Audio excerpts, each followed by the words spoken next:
that most parents don't get until they're in their 50s or 60s. Big Papa J games. But then again, I miss my 20s though, right? So talking to myself.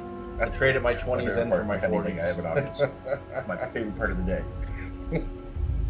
Okay, gonna pick back up where we left off yesterday. It's a good plan. That would be eating Doritos and playing Starfield.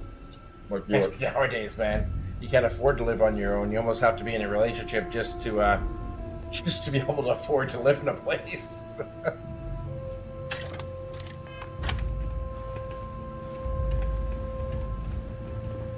Cooking, doing things.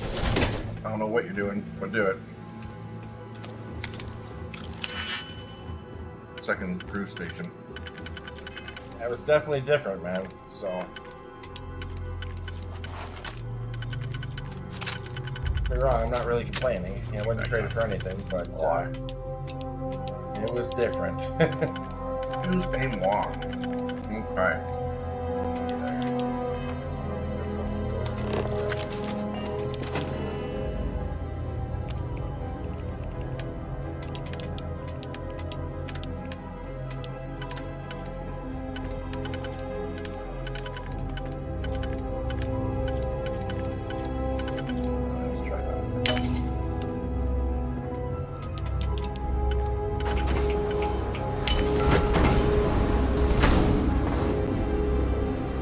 How much more schooling do you have to do?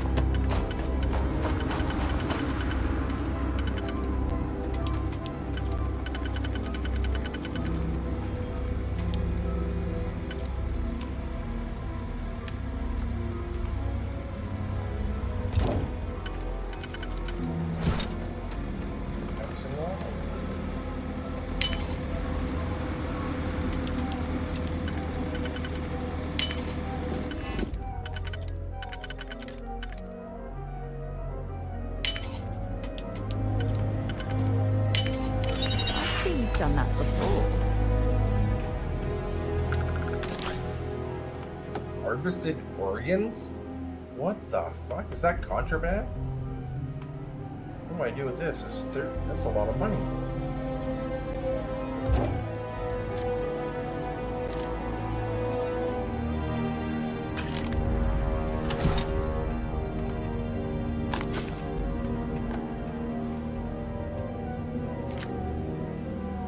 Refine. Whoa. That's a really powerful Grendel. Never had one that powerful before. Yeah, I'll take that for sure. And is she in school right now too, or is she out of school? And I guess I'm taking this thing. Oh wait, harvested organs. Yeah, I think that's contraband. I don't want to get arrested when I go to like a random friggin' star system that scans for friggin' contraband. Starfield. Harvested organs.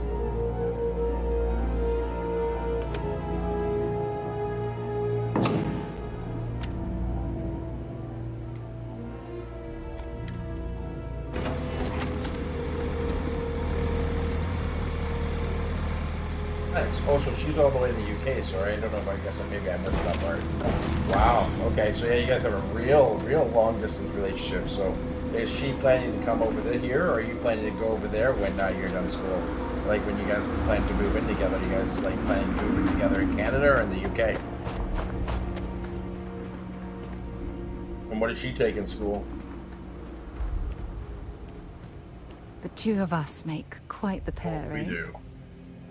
Don't stay away too long.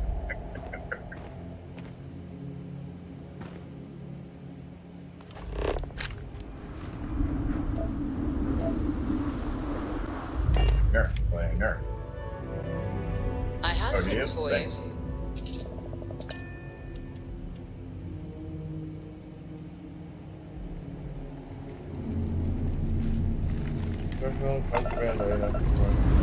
I dropped off my contraband. Liftoff initiated, Captain.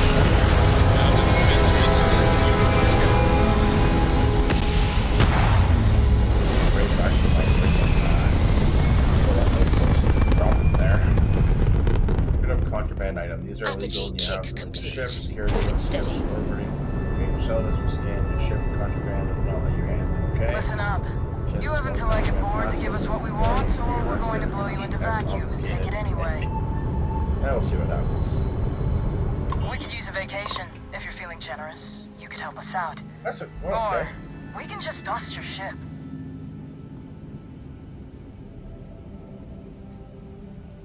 Sorry, that's not on the menu. That's actually a really good compromise, man. Got ourselves some cargo. Oh, that's a pretty different degree. That's good for her. Wow, okay. Industrial design. What exactly is industrial design? Is that just like some type of engineering or more in the arts? I'm trying to figure out. I don't know what that is. But, well, that's it. You guys, you know what? If you guys can pull that off, that's very mature of both of you. That's really cool. That type of idea of bouncing between the two countries and seeing where you guys, you know, what suits you better. That's a really mature decision.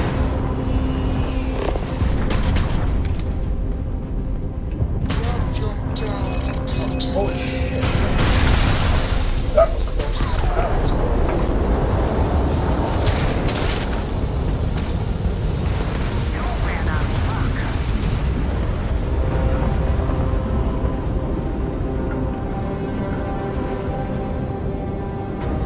Took out our grand I prize. certainly Weapons are hope down. this Weapons are seismic down. activity while we're in the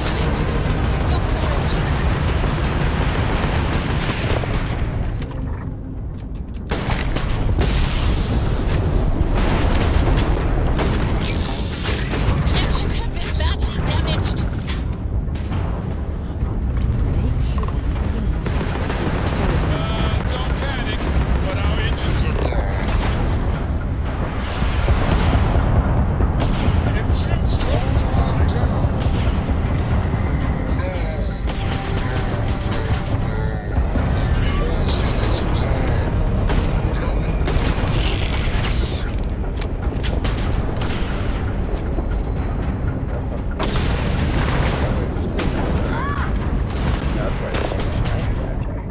Enemy's shield system is offline.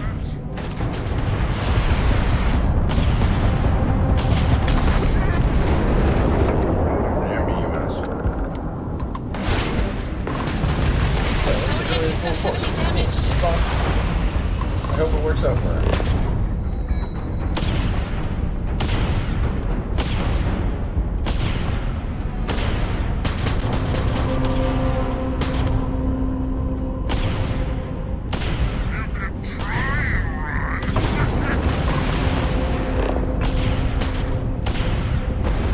You guys will get there. As I said, you guys are still young, you got lots of time, so just take your time and, you know, I know it's probably hard because you said being long distance, you guys just probably want to be together, right? But, you know, you guys, you know, it's meant to be, it'll work out, right? So, you guys. They've got no shields. Go get them.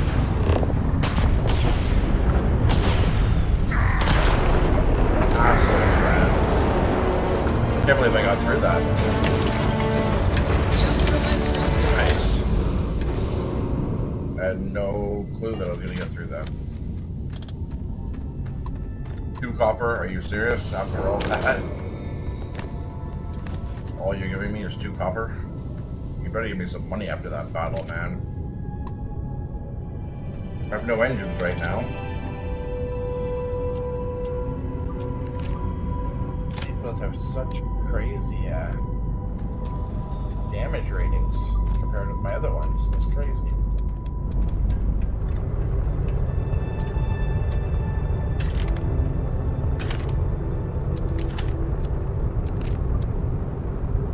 Fine. Maelstrom. Rang. Thank you. What a battle. That was what? Yes, it's a button. But what is the button? I love it. Button. What is it a button for? Come on. So this is for the elevator. Another button. I guess What it just a calls it if friggin' the battle. elevator's up. Probably. Can't believe I Yeah, survived. All right, let's go down. I like my ship. What happens here?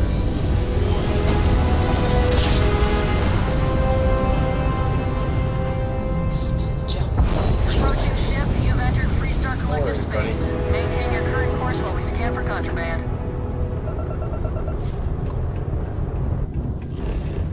Oh shit, oh shit, oh shit, oh shit. Where's that other? Alright, you're good.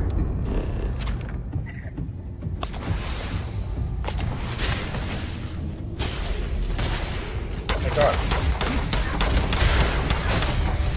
Go up, go up, go up, go up.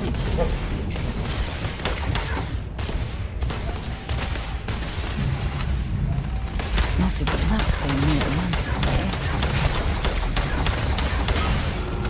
Holy shit, holy shit, holy shit.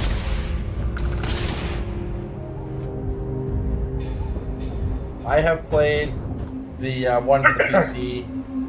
I've tried to get into it twice.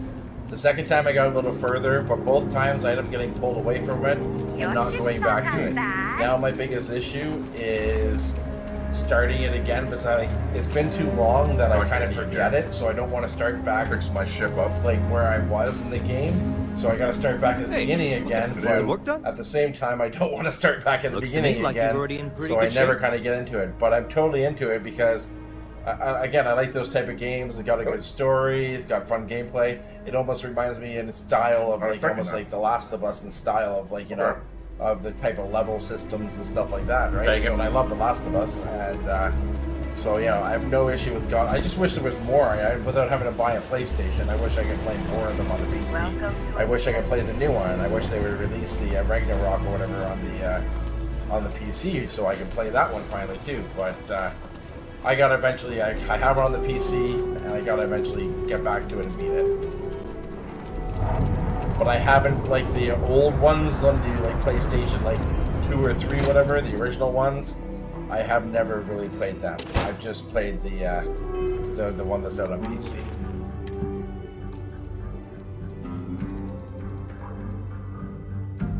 You know what? Again, I gotta find fillers in between games. Like I'm sure STARFIELD will probably end up taking me to the end of the month, so I will, you know, so I'll end up getting to friggin' Cyberpunk. But in between Cyberpunk and Alan Wake, I got filler time. I gotta go back and finish Dying Light 2, so I'm about halfway through that. I just stopped that this week for STARFIELD. But after I'm done that, I'm gonna have to find some games to play. So maybe I'll try and do God of War again in between at the beginning of October there. Like I don't know how long it's gonna take me with Cyberpunk. I figure because I'm gonna have to start from my whole new character, so.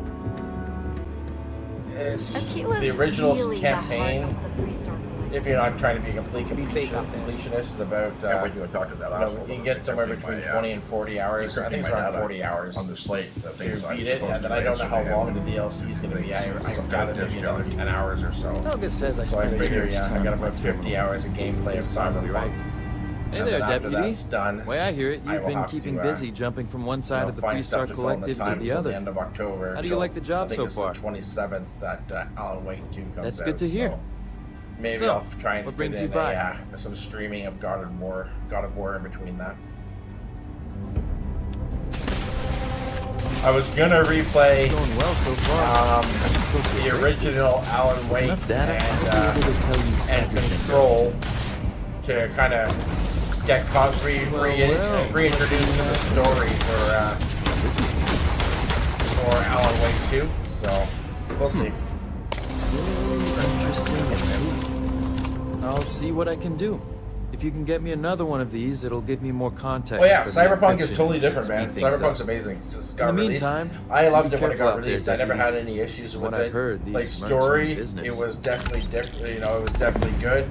You know, I know there was issues, and it wasn't what they were promised. Obviously, there were those issues, but I never had any technical issues with it when it first came out.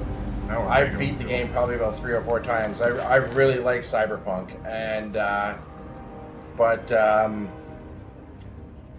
was I gonna say?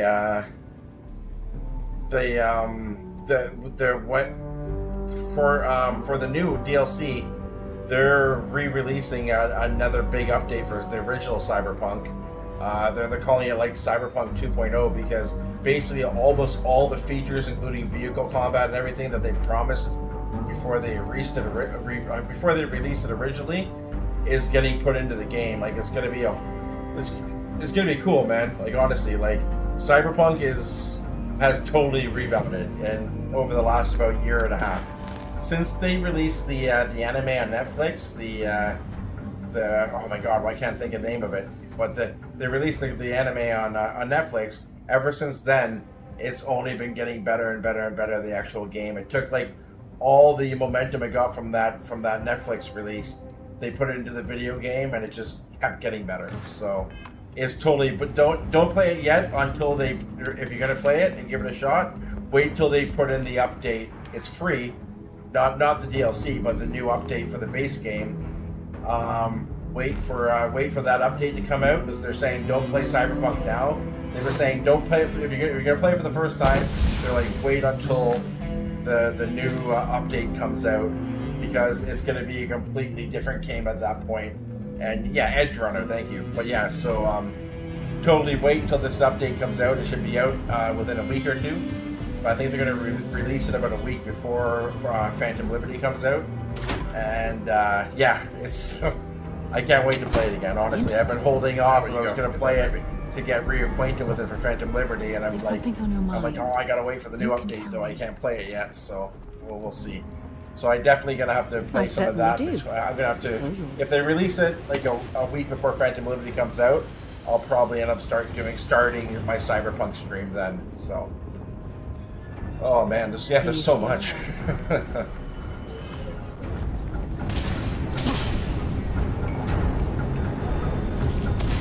Where are you?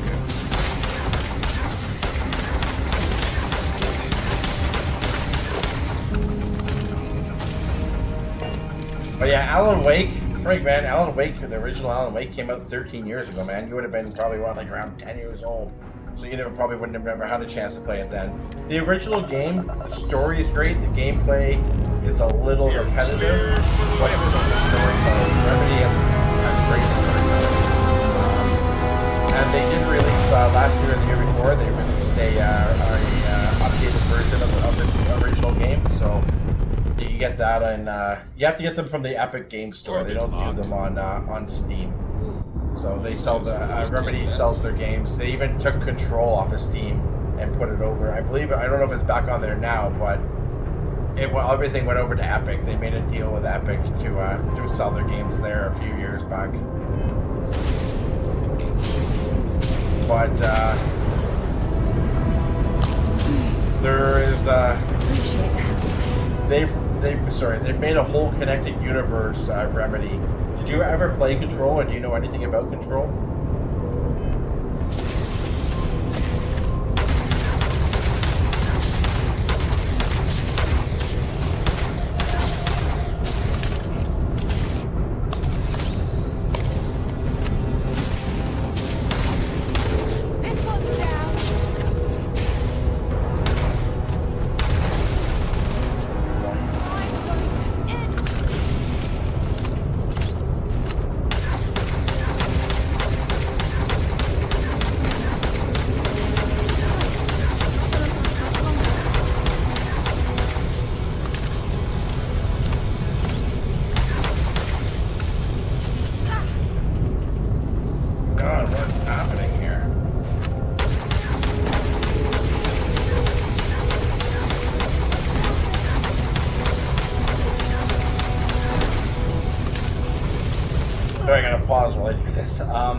Okay, so Control's kind of like what is that whole side thing that's unrelated. There's that website SPC whatever, right? So it's like kind of it's like the FBI for altered items, right? So anyways, they've made a whole connected universe where there's an expansion for Control called AWE, which is technically they call them altered items or the big events, altered world events, AWE, but it also kind of co-plays into Alan Wake experience, right? So the whole plot of Control is actually like a world that might have been created by Alan Wake while he's like in an altered world event of his own, right? So like you find out that what happened to Alan Wake like back 13 years ago was something that the FPC was investigating as an alternate world event, right? So the hiss and the darkness that took Alan Wake are two like otherworld consciousness that are like invading our world, right? And it's all coming together in like one big total connected universe. And Alan Wake, and it might there's theories that is all to do with Alan Wake when he got lost in this like darkness at the bottom of the lake. Going back to whatever universe he's in now, and this like weird consciousness that he's in, is actually creating he created the hiss and control and the FPC to be able to use the FPC to come and help rescue him out of his thing, because the typewriter that he was using in the cabinet is actually an alternate item that has the power to create whatever he writes into reality. It's so fucking crazy. I know, it's so big and crazy. It's such a cool story, and it's so hard to explain. Just watch videos on YouTube that explains the lore between all of them being connected. Like every game, going back to Max Payne, because they made Max Payne as well, and they made another game in between Alan Wake and Control called Quantum, Quantum Break or whatever, Quantum Break, I believe. All the games are connected in lore in a way, and it's all kind of came together in Control, right? Control is kind of where everything, kind of all the dots came together, and now it's kind of they kind of left you at a cliffhanger as when you found that out in Control, and it's all kind of gonna just blow up in the next Alan Wake, right? So it's gonna be. I'm super pumped and excited for it.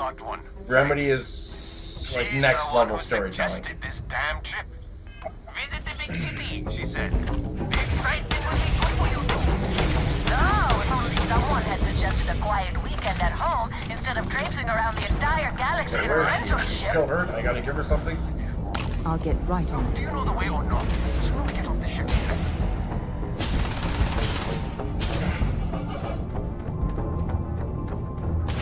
Who's firing at her now? Take that. How about that, Robin?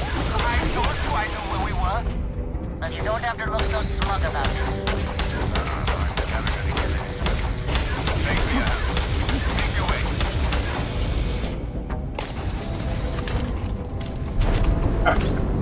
So technically, you should start. Don't worry about Max Payne. Like it's like completely like it's Max Payne was released through Rockstar, so they can't Not a even use same-sex the marriage? characters because of Talking about licenses issues. on the other So side? they've created like another I don't character care. in the next Alan Wake, Make it clear. called all Alan's for it. Casey, which is Just like actually it's- a character I just in because Alan wanna Wake make sure is things a are novelist in the realistically game, right? portrayed So if Alex we're gonna Casey do is that. actually a character from his We're not gonna have a novels that universe somehow is where now in the real world. But Nobody's had a sexual. so just started the original I don't know Alan where Wake. people are coming from. I And guess maybe then we're flowing you to can the play future, I don't Quantum know. Break, but you But don't have to. let's be real. So really, it's just playing the original not gonna Alan hate Wake. Then on either there's side. American Nightmare, which is a Can't DLC hate for Alan Wake, heterosexual and then side just go of things. right to Control. If, And then from just Control, because, like, play the that's base just game, as bad as hating then play anybody then else's play, race. Like, you can't do that. the first DLC, which Let's is just called make sure things Foundation, are realistically and then portrayed. from Because right now this Foundation, game's a then little play out of the last balance. DLC Every called relationship AWE. in NBCs, like you walk around planets and hear just people from talking. those together, and almost that always will talking get you- about same-sex that will give you what you need relationships. to It's know. But well, in that's a Control, little, there's so much if you're like looking for a fight, just you're so gonna much fight information multiple found throughout the That's what's gonna happen. And as you can see already, oldest house, there's already fights whatever around this game the with like area, pronouns. So the building you're in. people need to that basically ties just up calm all down the and realize it's a sense for video game. everything, But at the same time, like once it's Bethesda, cool like, because in usually Quantum piss Break, people off, like yeah, I don't know. like, Know your there's audience, some I elements guess. Who before knows? Control was made that like, Everybody just needs to get that along now and that shut the fuck up. once you play Control, you realize that some of the things in Quantum Break were actually terms out of Control, and that the FPC was somehow actually kind of involved in that, but they're not using much from the Quantum Break lore into the games. It's mostly just around Control and Alan Wake, right? So you'd be fine just playing the original Alan Wake and then just playing all of Control.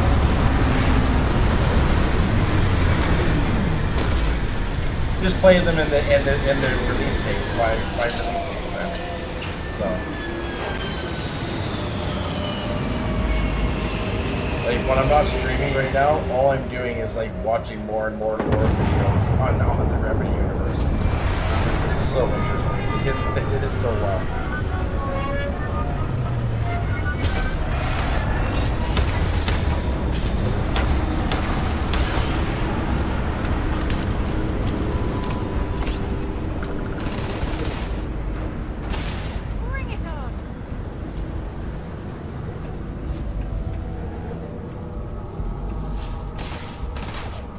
Where's the next one? Where is it? Where the hell are you shooting at now? You're searching for naked quick. Alright, I need to get all the goodies that I can get. I'm killing these things. Might as well take as many goodies as I can.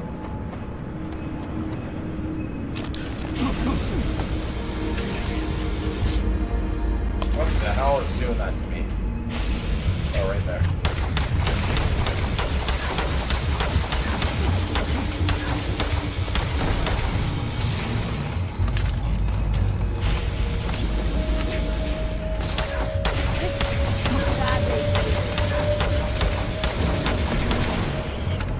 If you have the time, they're about an hour and a half each. I stumbled upon them like a week ago or two. There's this small little podcast you can watch. It's on YouTube. They may put other things either as well, whatever. But the creator is called Lore Dump, so LORE Dump DUMP, and they have like about 5 videos. That each video is about an hour to hour and a half long.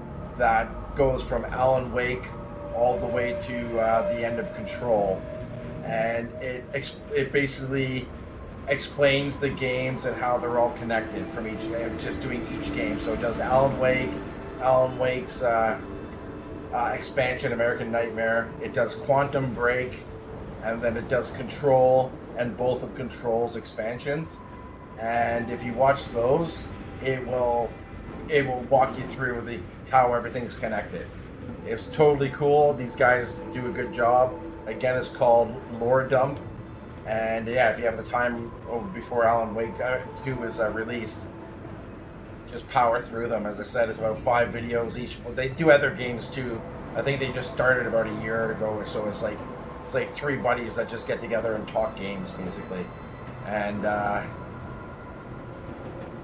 I think they just started. They've all done their favorite kind of game stories. So I think the first set of games, they actually did one. Sorry, they did one of Resident Evil stuff too. They've been out for about 2 or 3 years. So, but over the last year, they've done like each one of their own favorite like game universe. So that started out with one of them liked what's the Final Fantasy Disney one?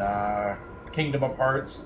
One guy talked about how the universe of that game, and then one of them talked about Red Dead Redemption, and I guess it's his favorite game, and he talks about the story of that game.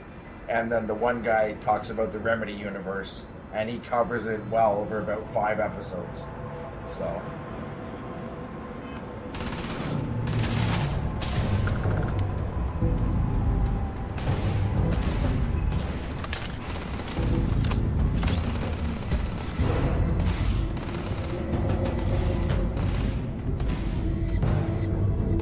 I don't want that helmet. Fuck.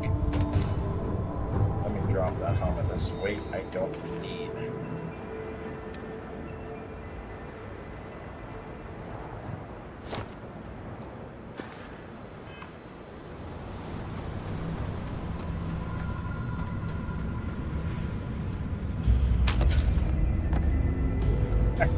Again, that's all I'm about, man. I just love story games. They're just any story-driven game I give a chance.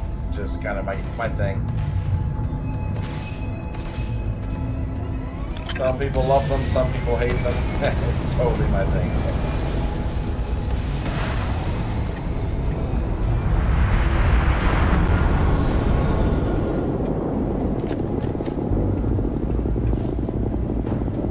Great. Activate. What's that? Oh, it just gives me cutters. Cool. I don't need cutters.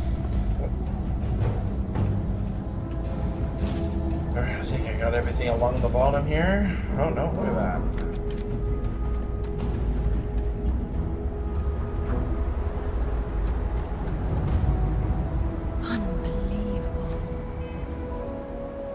Yeah, you know what? I just did the Uncharted when they re-released them updated versions on the PC.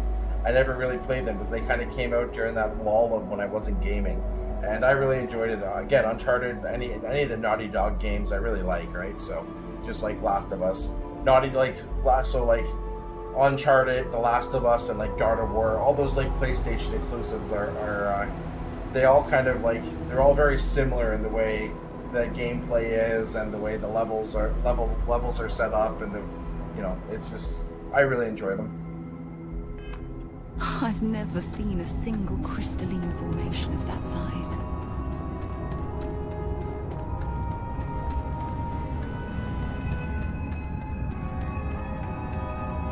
If a game's got like a really good story, I can almost forgive like broken gameplay on certain games. Like it's like Cyberpunk when it first came out.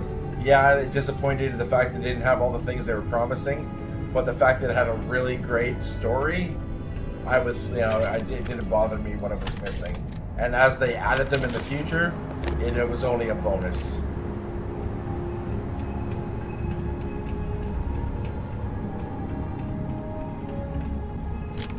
Valuable?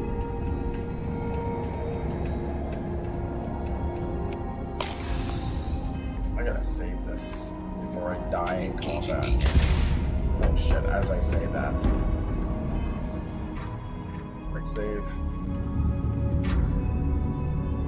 Hey guys, I just had something I had to do on Twitter. Important stuff. I'm forgetting my camera's not over here anymore. It's not here. I forgot I did it yesterday. The red mile. I like to play on freaking the green mile. It's like I'm gathering a prison colony.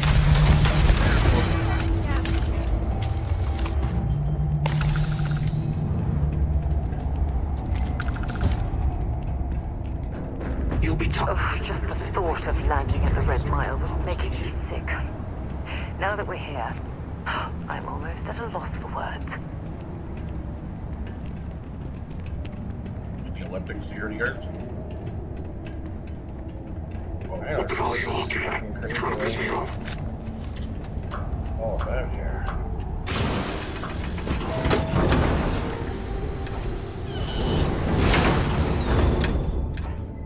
Pauline.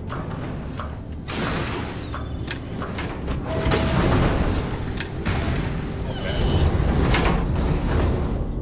Are you walking into here?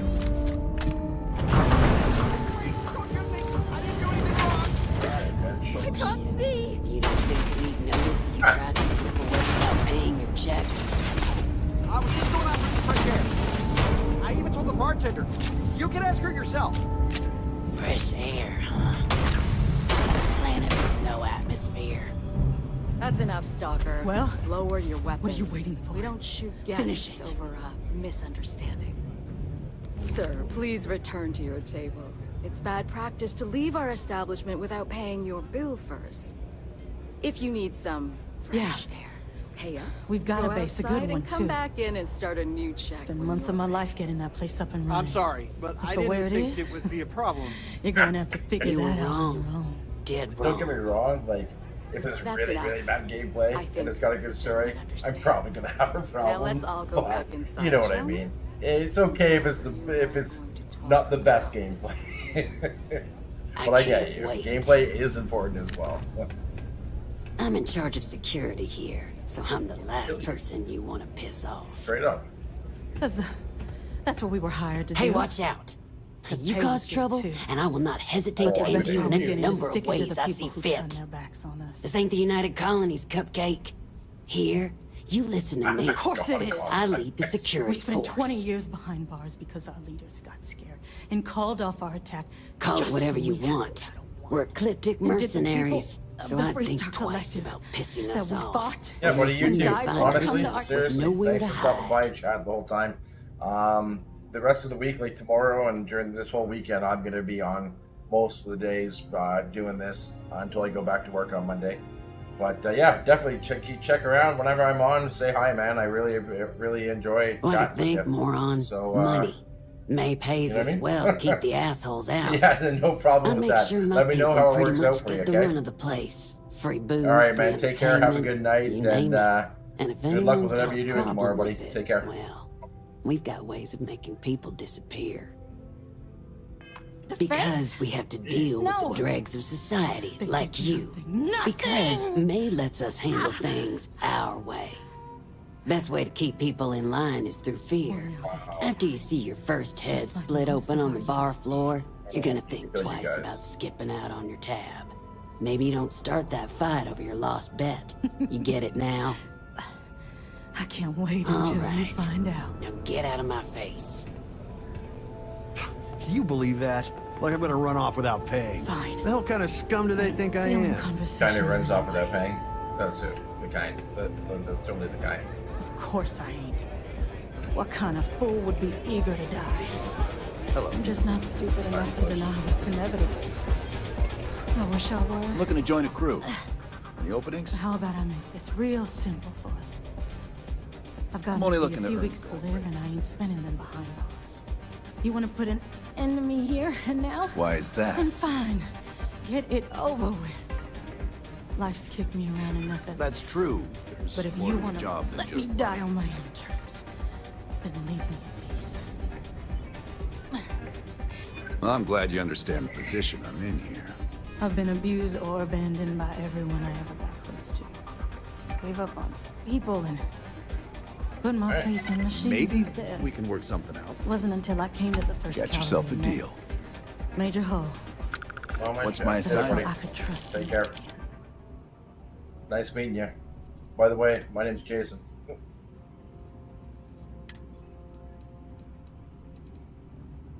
Well, how about a test? Rangers are known to be handy with a gun. But here's a problem you'll have to solve with your brain instead.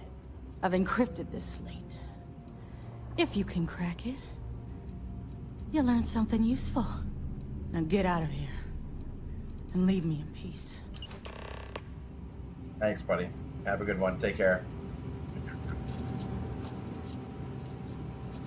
Why are you bothering to carry all that junk? Let me know when you have an assignment for me. Be possible to assign me somewhere soon, Captain? Yep. Crafting cards galore. Sounds like a plan.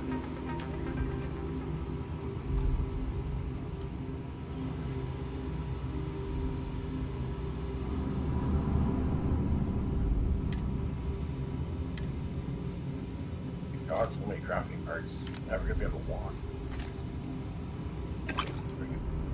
Bring it down.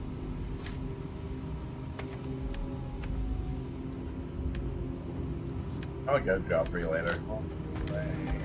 I'll get you later. Still need an assignment, you know.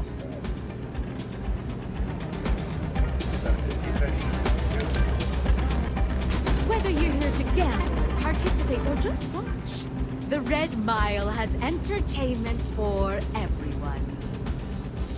Ah, a new face. I wonder, is this the face of a brave runner here to challenge the Red Mile? Or simply one seeking a respite from the burdens of life? My name is May, and I'm the proprietor of this establishment, home of the famous Red Mile. I assume you're familiar. No signal? Oh, I killed all the turrets. I get you.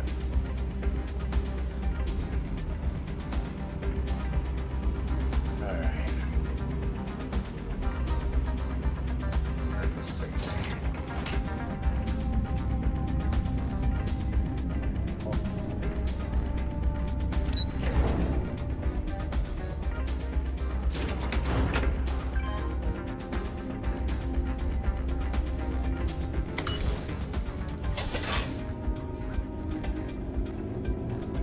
Right now? Never heard of it. Never heard of it? I won't even ask how that's possible. You're in for a treat, then. The Red Mile is the settled system's most exciting sporting event. Brave contestants from all corners of the galaxy come here to try their luck in a deadly race to the finish. Those that survive are celebrated as More champions. stuff in here. Those that don't Have I been in here before? are quick. I don't even know anymore. Hey, money. Thank you. I'm happy to answer any other questions you might have. In the meantime, please enjoy our world's famous hospitality.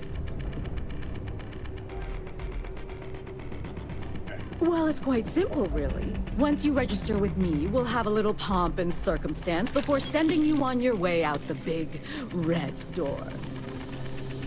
Then it's a race to the buzzer at the other end of the course. You'll deal with obstacles and deadly creatures alike, while people up here place bets on how far you'll get. Make it back alive, and you'll stand to win riches and the admiration of your fans. I'm sure you can figure out what happens if you fail. Just a little introduction we do to get the fans all worked up. The Red Mile is a spectator sport, after all. Open? Most people don't complete the course, so this is a way to give those unfortunate souls a proper send-off while they can still appreciate it.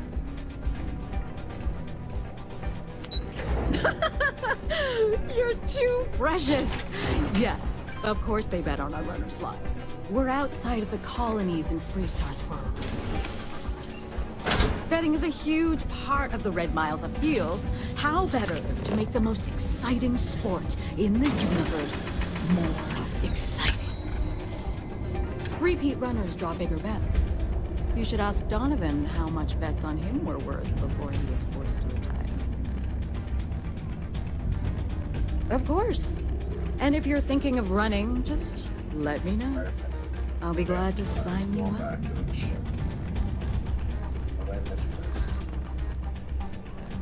A rather open-ended question, but I'll do my best.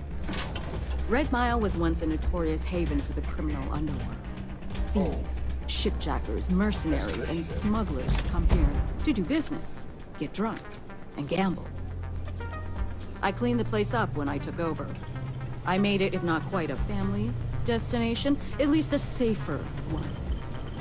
Red Mile still offers a unique, exciting experience, but our clientele has improved considerably, and we offer a wider range of services.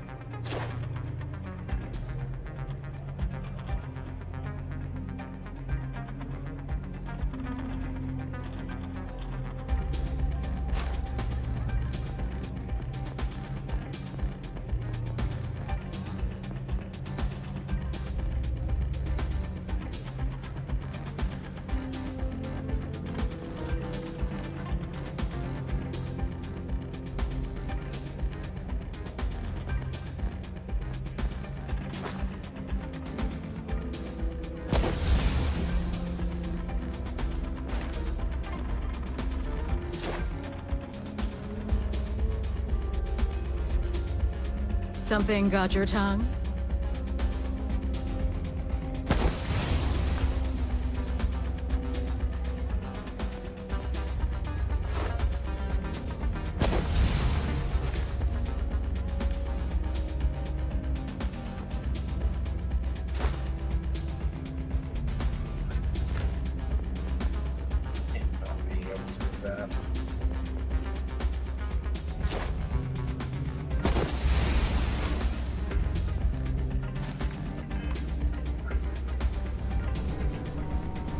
Back here, just a friggin' lockpick.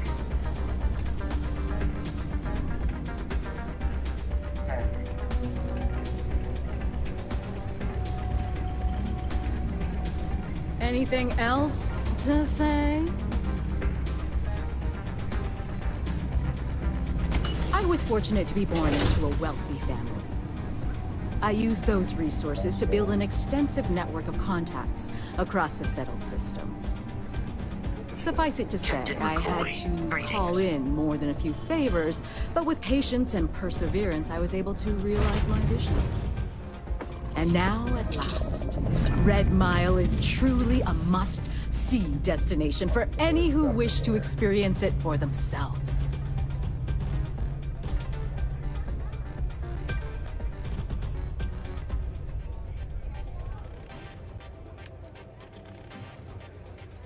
Because I see the potential for Red Mile to become one of the most unique and popular travel destinations in the settled systems.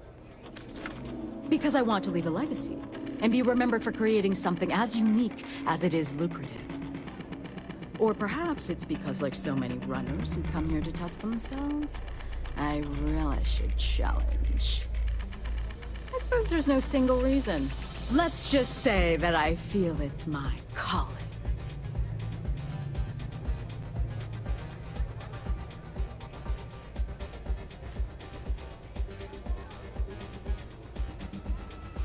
Do enjoy your stay. Things are going smoothly, I trust? I'm a little preoccupied, to be honest. Tell me everything. It's about Donovan. He keeps adding to his tab, but he hasn't paid any of it. Don't want to be too harsh about it, but at some point, enough's got to be enough, right? Ah, yes. I can see how that would put you in a difficult position. Were it any other paper-provided system firmware measures. Mr. Reese, however, is a special guest. If you feel you cannot extend We're good to go. I'll take care of it. I'll do that. I know it probably chafes at your sense of fairness, but the reality is that sometimes famous people get special treatment. That's just the way it is. Yes, ma'am.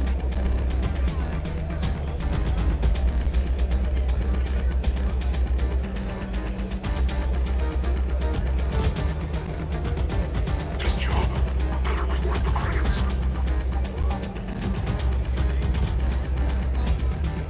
Please enjoy your time here.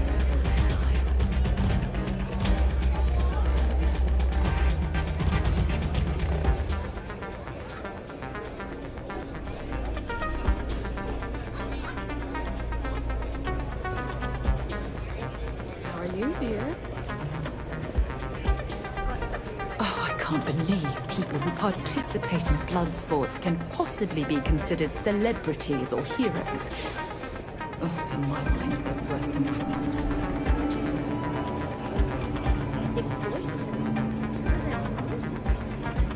Sat, you're choosing only to... Successful runners like Mr. Reese have earned considerable fame and achievements. Only those who take the greatest risks earn the greatest rewards. We simply provide the stage on which to achieve their destiny. Guess I didn't think about it that way. Do you remember when you applied for this job fresh out of school saying that you wanted to gain more practical experience? Well, it's not always pretty.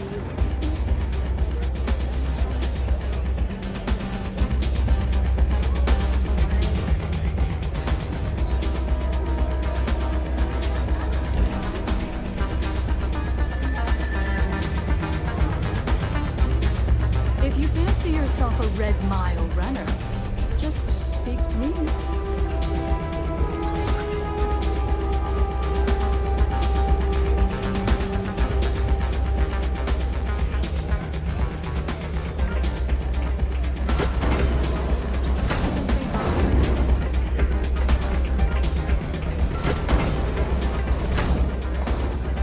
Let's hear it.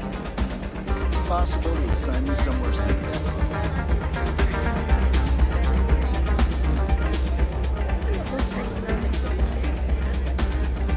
Well, that is simply no question about it.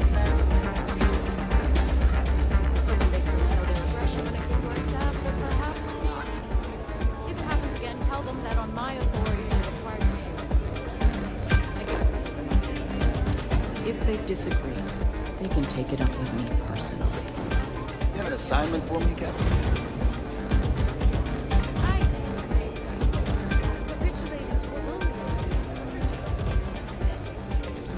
I must have missed instruction on your installations name.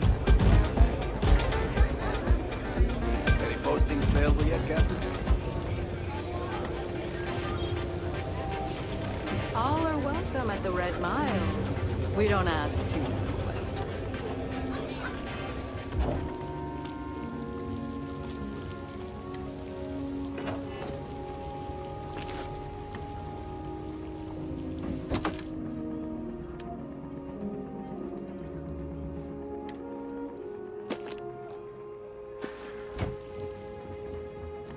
Okay.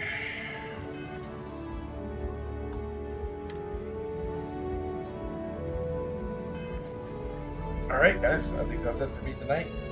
I will be back on again tomorrow, probably early to mid-afternoon. I appreciate it. If you like what you're watching, please consider giving me a subscribe and a like. And I'll see you in the near future. Take care. Big Papa J. Big Papa J Games. Peace.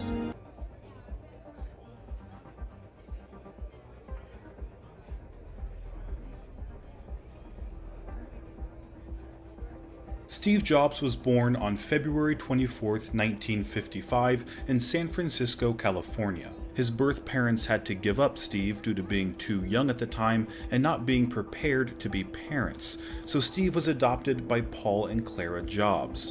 In 1961, the family moved to Mountain View, California. This area, just south of Palo Alto, was becoming the hub for electronics such as radios, televisions, stereos, and computers. At that time, people started to refer to the area as Silicon Valley. Paul Jobs was a machinist and fixed cars as a hobby. Jobs remembers his father as being very skilled at working with his hands. Paul built a workbench in his garage for his son to pass along his love of mechanics. Steve often found it difficult in making friends his own age and struggled to function in a traditional classroom. He resisted authority figures, frequently misbehaved, and was even suspended a few times. Jobs later said himself he was pretty bored in school and had turned into a little terror. He regularly played pranks on others at Montaloma Elementary School in Mountain View, although Jobs credited his 4th grade teacher with turning him around. He said, "It took her about a month to get hip to my situation. She bribed me into learning. She would say, 'I really want you to finish this workbook. I'll give you $5 if you finish it.' That kindled a passion in me for learning. I learned more that year than I think I learned in any other year in school. They wanted me to skip the next 2 years in grade school and go straight to junior high to learn a foreign language, but my parents very wisely wouldn't let it happen." However, Jobs did skip the 5th grade and transferred to the 6th grade at Crittenden Middle School in Mountain View, although this transition led to Jobs being bullied. He then gave his parents an ultimatum: take him out of Crittenden or he would drop out of school. His parents used all their savings in 1976 to buy a new house, which would allow Jobs to change schools. Their new house on Crist Drive in Los Altos, California, would later become a key figure in Apple's history, whilst Jobs started studying at Cupertino Junior High. A fellow electronics hobbyist, Bill Fernandez, became his first friend. Fernandez later commented that for some reason the kids in the 8th grade didn't like Steve because they thought he was odd. I was one of his few friends. Fernandez eventually introduced Jobs to electronics whiz Steve Wozniak, who lived across the street from Fernandez. As a child, Jobs preferred doing things by himself.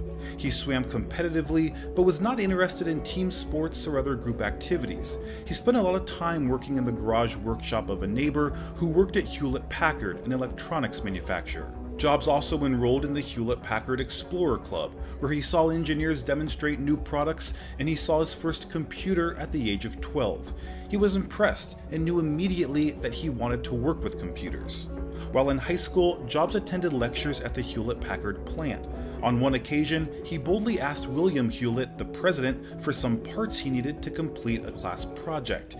Hewlett was impressed. He gave Jobs the parts and offered him a summer internship at Hewlett-Packard. Jobs said, "He didn't know me at all, but he ended up giving me some parts and he got me a job that summer working at Hewlett-Packard on the line, assembling frequency counters. Well, assembly may be too strong. I was putting in screws. It didn't matter. I was in heaven."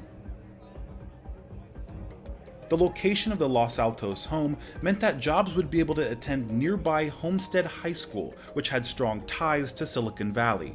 He began his first year there in late 1968.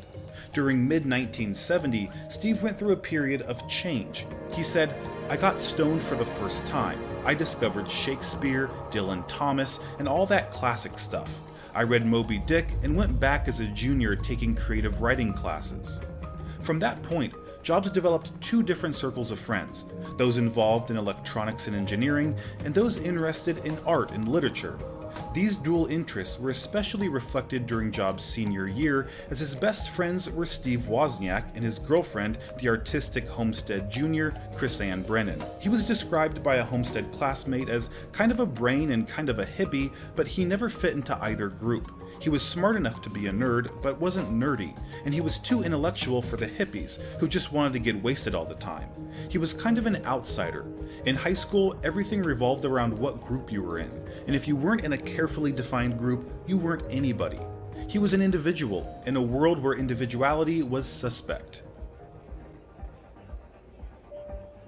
Paul and Clara Jobs had made a pledge when they adopted Steve that they would send him to college, so they'd worked hard and saved dutifully for his college fund, which was modest but adequate by the time he graduated. However, Jobs, becoming even more willful-minded, did not make it easy. At first, he toyed with not going to college at all. "I think I might have headed to New York if I didn't go to college," he said. When his parents pushed him to go to college, he responded in a passive-aggressive way. He didn't consider state schools such as Berkeley, where Steve Wozniak was, despite that they were more affordable. Nor did he look at Stanford, just up the road and likely to offer a scholarship. The kids who went to Stanford, they already knew what they wanted to do, he said. They weren't really artistic. I wanted something that was more artistic and interesting. So instead, he insisted on applying only to Reed College, a private liberal arts school in Portland, Oregon that was one of the most expensive in the nation. He was visiting Steve Wozniak at Berkeley when his father called to say an acceptance letter had arrived from Reed, but he tried to talk Steve out of going there. So did his mother.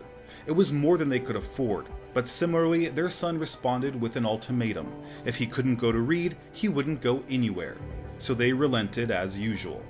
Reed was known for its free-spirited hippie lifestyle, which combined somewhat uneasily with its rigorous academic standards. Steve enrolled at Reed to study physics and philosophy. Chris Ann Brennan remained involved with Jobs while he was at Reed. However, Steve soon decided to drop out of Reed College. He liked being there, however he didn't enjoy having to attend the required classes, although Jobs continued to go to classes he enjoyed, like calligraphy. During that time, the relationship between Jobs and Brennan broke down. In a 2005 commencement speech at Stanford University, Jobs stated that during this period he slept on the floor in friends' dorm rooms, returned Coke bottles for food money, and got weekly free meals at the local Hare Krishna temple. In that same speech, Jobs said, "If I'd never dropped in on that single calligraphy course in college, the Mac would have never had multiple typefaces or proportionally spaced fonts." In 1972, Wozniak had designed a low-cost digital blue box to generate the necessary tones to manipulate the telephone network, allowing free long-distance calls. Jobs decided that they could make money selling it. The two stopped making the boxes after they were nearly caught by police. Despite giving up on the venture, they reportedly made about $6,000 selling the blue boxes. Jobs said that if not for the blue boxes, there would have been no Apple, and that it showed them they could take on large companies and beat them. In mid-1973, when Jobs was 18, he moved back to the San Francisco area and began renting his own apartment. Brennan and Jobs' relationship was complicated by this stage. Jobs hitchhiked and worked around the West Coast, and Brennan would occasionally join him.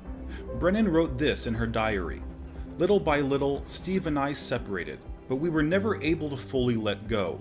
We never talked about breaking up or going our separate ways, and we didn't have that conversation where one person says it's over."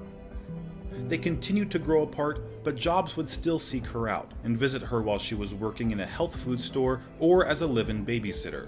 In 1973, Steve Wozniak designed his own version of the classic video game Pong.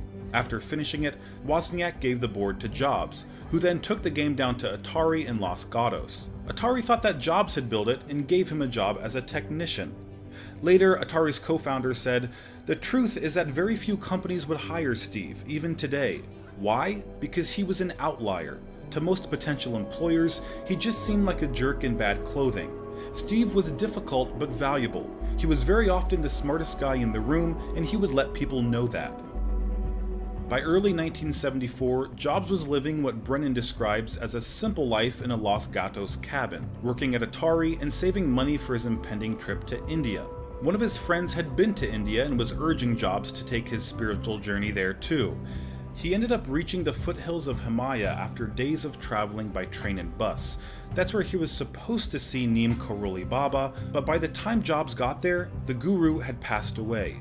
Despite the setback, Jobs still spent 7 months in India exploring his spirituality. He said, "The people in the Indian countryside don't use their intellect like we do. They use their intuition, and it's more developed than the rest of the world. Intuition is a very powerful thing, more powerful than intellect in my opinion. That's had a big impact on my work." After staying 7 months, Jobs left India and returned to the US. He changed his appearance, his head was shaved, and he wore traditional Indian clothing.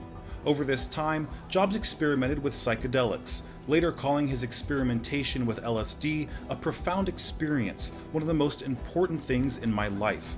LSD shows you that there's another side to the coin, and you can't remember it when it wears off, but you know it. It reinforced my sense of what was important, creating great things instead of making money, putting things back into the stream of history and of human consciousness as much as I could. Jobs and Brennan both became practitioners of Zen Buddhism. Jobs was living with his parents again in their backyard tool shed, which he had converted into a bedroom with a sleeping bag, mat, books, a candle, and a meditation pillow. He considered taking up monastic residence in Japan and maintained a lifelong appreciation for Zen. Jobs would later say that people around him who didn't share his counterculture roots couldn't fully relate to his thinking. Jobs then returned to Atari and was assigned to create a circuit board for the arcade video game Breakout. According to Bushnell, Atari offered $100 for each TTL chip that was eliminated in the machine. Jobs himself had very little knowledge of circuit board design and made a deal with Wozniak to split the fee evenly between them if he could minimize the number of chips. Much to the amazement of Atari engineers, Wozniak reduced the TTL chip count from 96 to 46, a design so tightly integrated that it was impossible to reproduce on an assembly line. According to Wozniak, Jobs told him that Atari gave him only $700 instead of the $5,000 paid out, and that Wozniak's share was thus $350. It was only later that Wozniak found out about this, to which he said, I cried quite a bit when I read that in a book." It was around this time that Jobs and Wozniak attended meetings of the Homebrew Computer Club in 1975, which was a stepping stone to the development and marketing of the first Apple computer.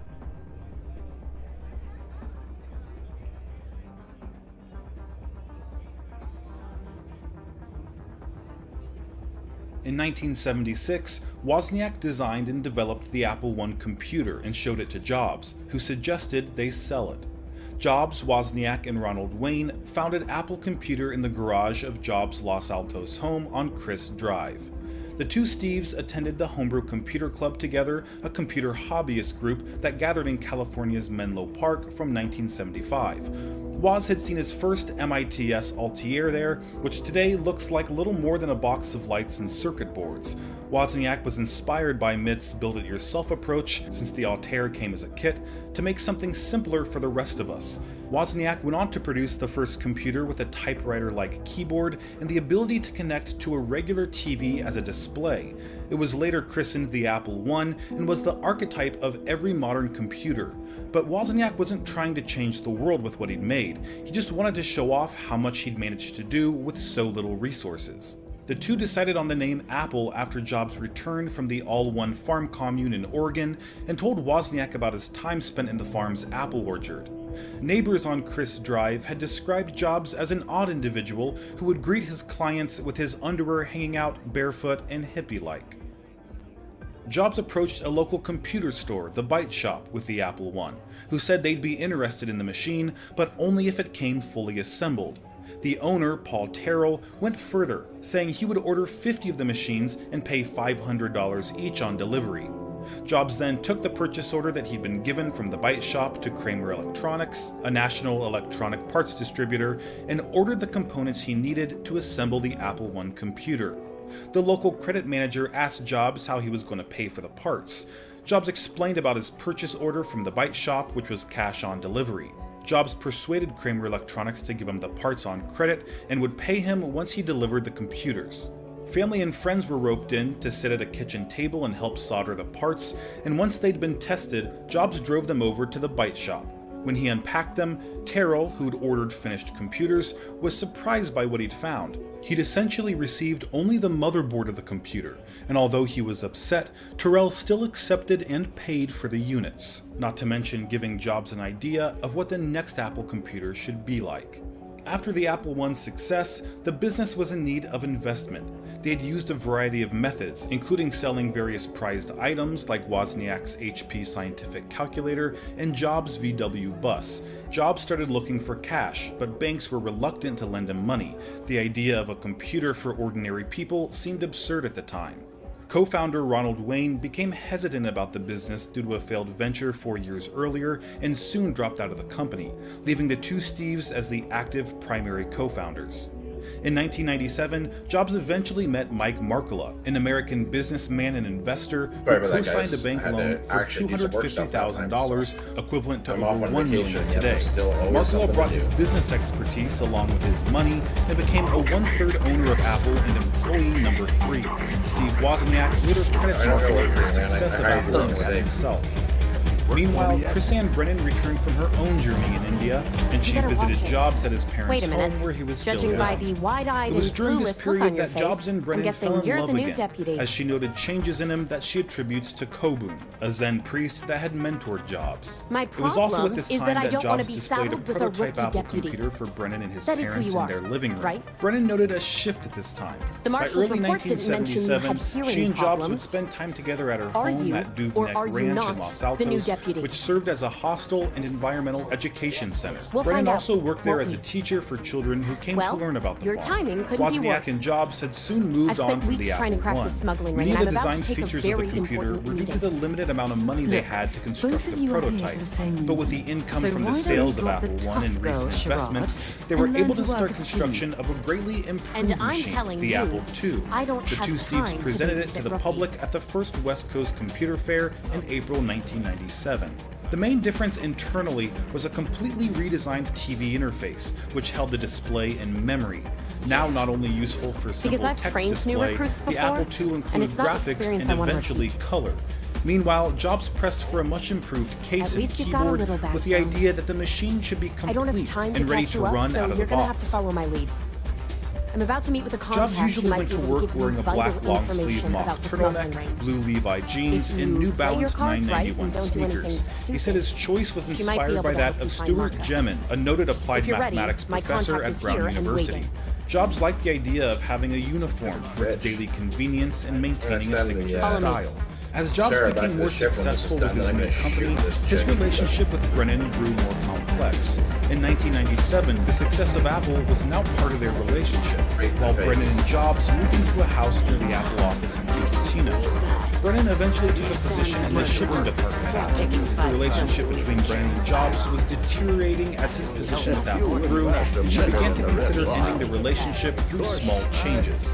In October 1997, Brennan was approached by Rod Holt, who was Apple's 5th employee and developed the unique power supply for the Apple II, who asked her to take a paid apprenticeship designing blueprints for the Apples.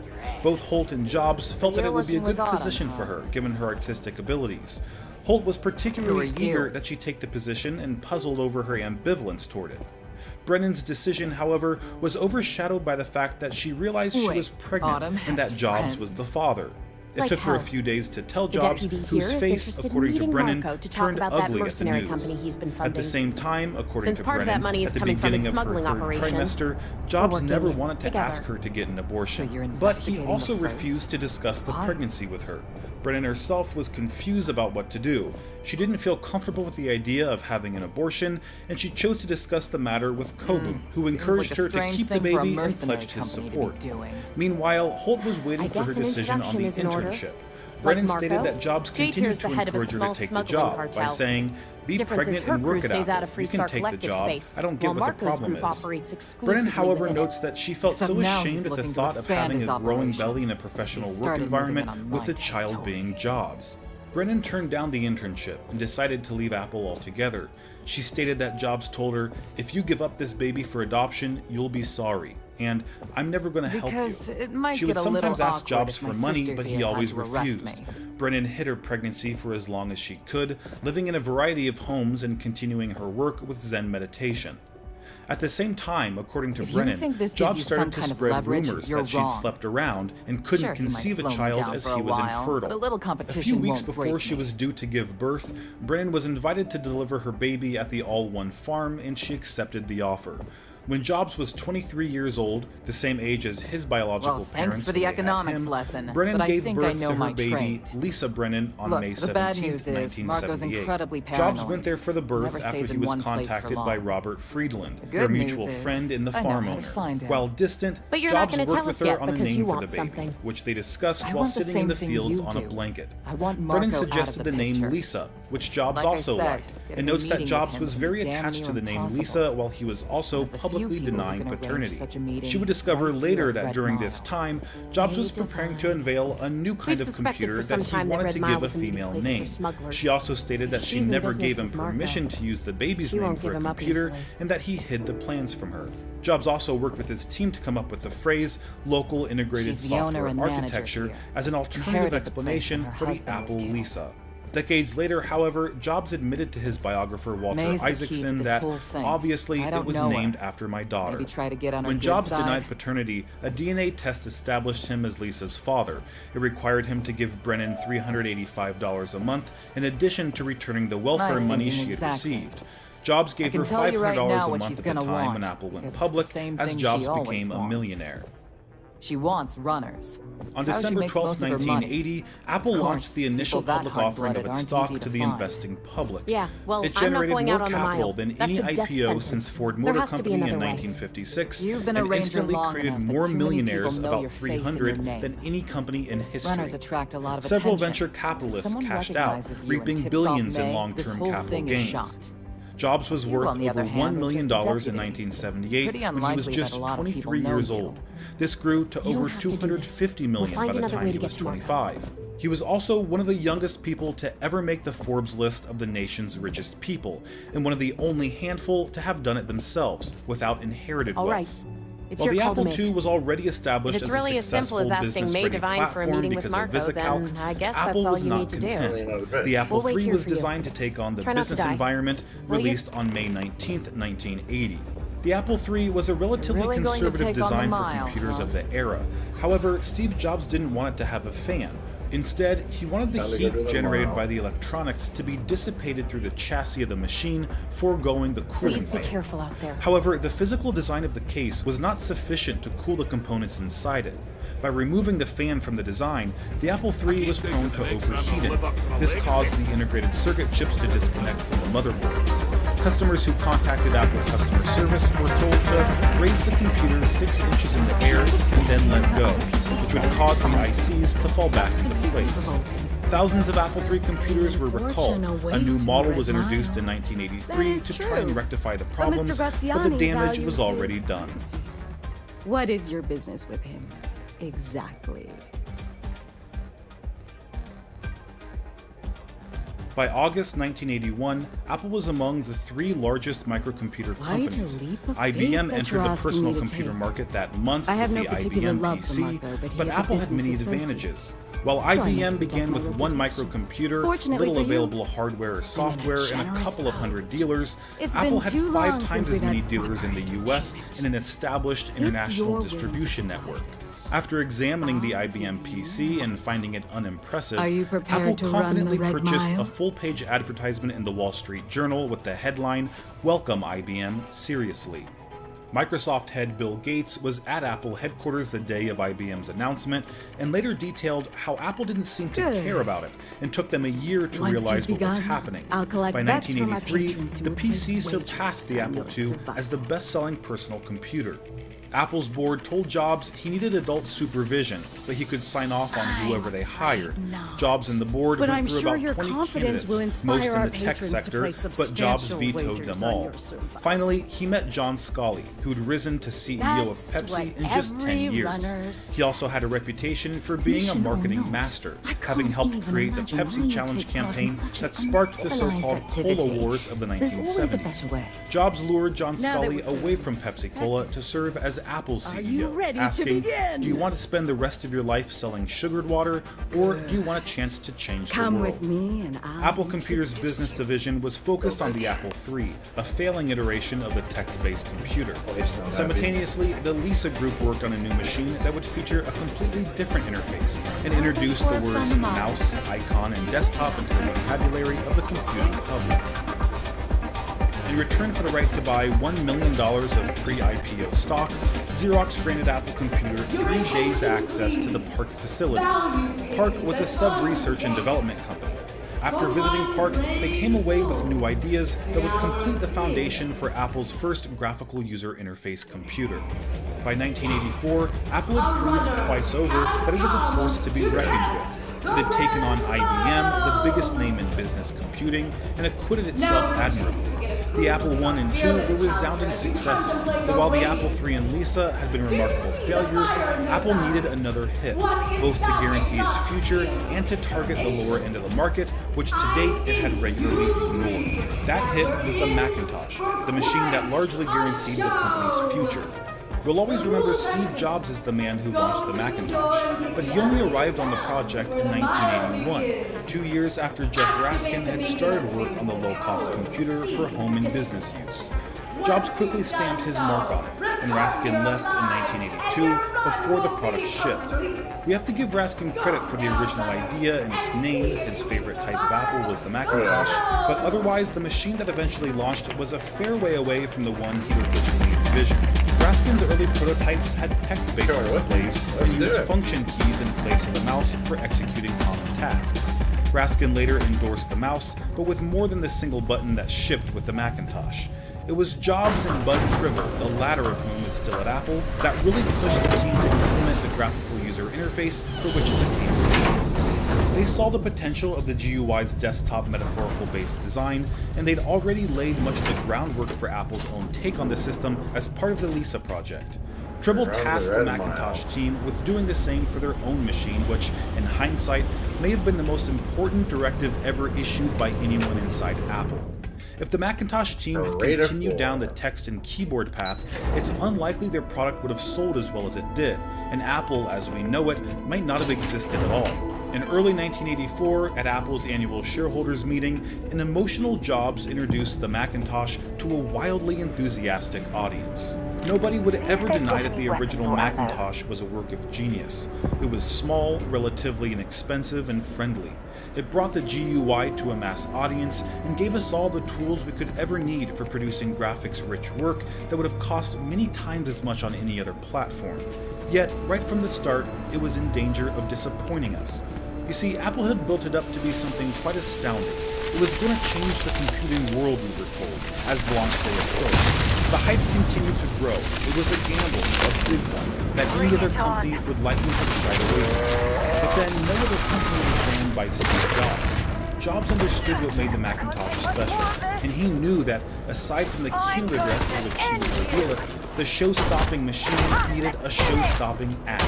He put in a call to Apple's agency and tasked them with filling 60 seconds during the third quarter break of Super Bowl 18. The premise was simple enough, but the message was a gamble, pitting Apple directly against its biggest competitor, IBM.